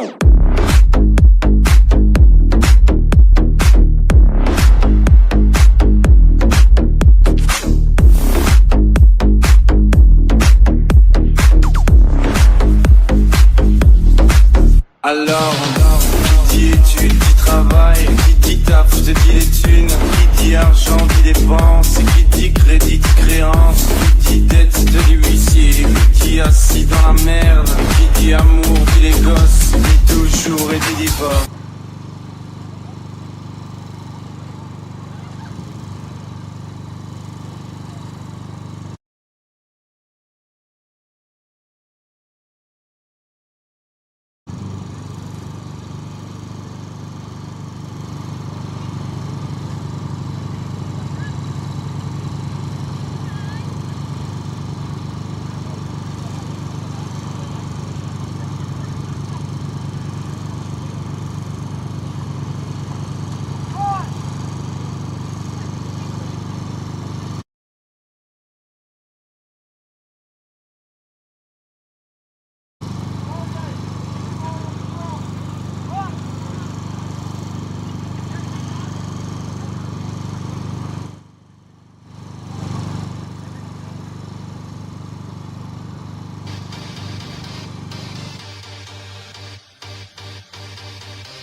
but you still be my star. Baby, cause in the dark, you can't see shiny cars, and that's when you need me there. With you, I'll always share. Because when the sun shines, we'll shine together. Told you I'll be here forever. Said I'll always be your friend. Took an oath, I'ma stick it out to the end. Now that it's raining more than ever, know that we'll still have each other. You can stand under my umbrella. You can stand under my you can stand under my know that you can stand under my you can stand under my know that you can stand under my you can stand under my know that you can stand under my you can stand under my know that you can stand under my umbrella.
You can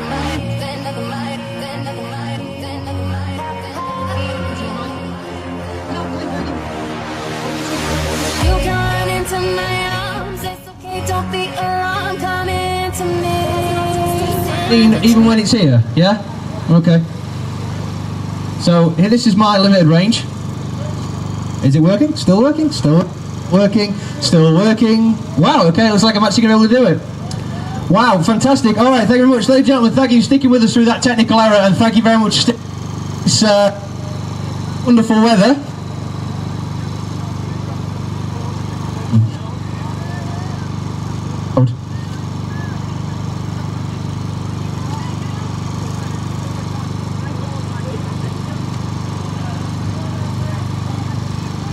So, because I can't trust the range on this microphone, I'm actually going to announce the podium from the back. So I'm going to stand as the furthest person from the crowd, and I'm going to announce the podium for you. So, what I was trying to say before we had the technical error was, thank you very much for sticking with us all through weird and wonderful weather, and a very big thank you to everybody who bore it and is now here for the podium, and thank you very much to all of our sponsors, Voltscraft, PO Performance, Reinhold Media.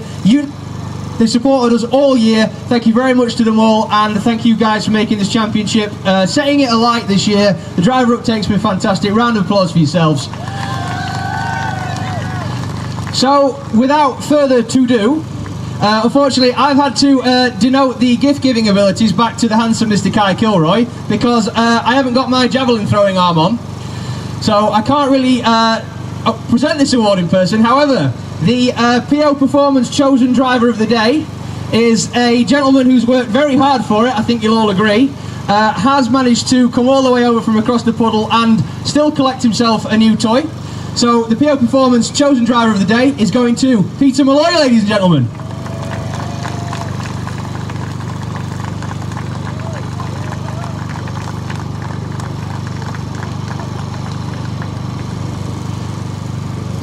Thank you very much, Peter. You still don't know how to pose for a photo. So, that leaves us only with the podium. Now, there were a lot of factors decided today. The championship has been sealed. So, it remains only to announce the podium for the final round. In 4th place, driving like a demon all day, 13 years of age, in the mini truck. In 4th place, Mr. Harry Cunliffe. And let some random on the internet take that away from you. Congratulations, Harry. Very hard fought, my man. You drove like a demon all day. Which means, in 3rd place, once again, taking a podium here at Three Sisters, you'd almost think you'd driven this track hundreds of times. It's Mr. Callum Allenby.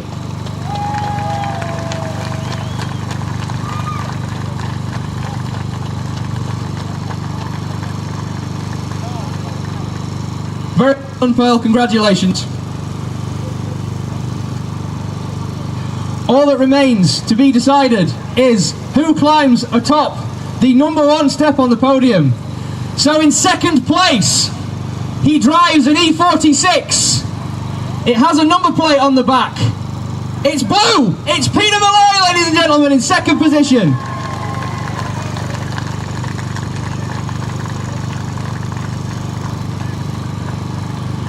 So that means, on his 3rd top step of the year, to his incredible charge for the 2025 championship, your round 5 winner and your overall champion for Pro 2 2025, ladies and gentlemen, Mr. Kieran Bond.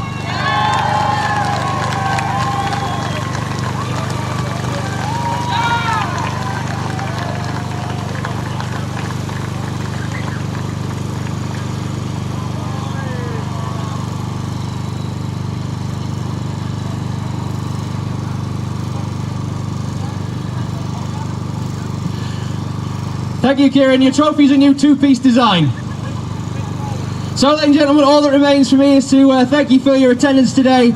Big congratulations to our winners. Big congratulations to our top championship finalists. Thank you very much. I've been your humble host, Harry Clayton. Hopefully I'll see you tomorrow for Pro Action. Thank you, ladies and gentlemen. Have a good night.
Welcome to Drift League GB, the pinnacle of UK drifting. For 5 adrenaline-fueled years, DLGB has showcased the nation's elite drifting talents. From the technical turns of Three Sisters to the high-speed bends of Pembroke, each round pushes drivers to their limits. Pro Class 2 ignites the action on Saturdays. Pro Class 1 takes the spotlight on Sundays. Experience the thrills, the skills, and the sideways spectacle that is Drift League GB. Join us trackside or follow the action online. This is drifting at its finest.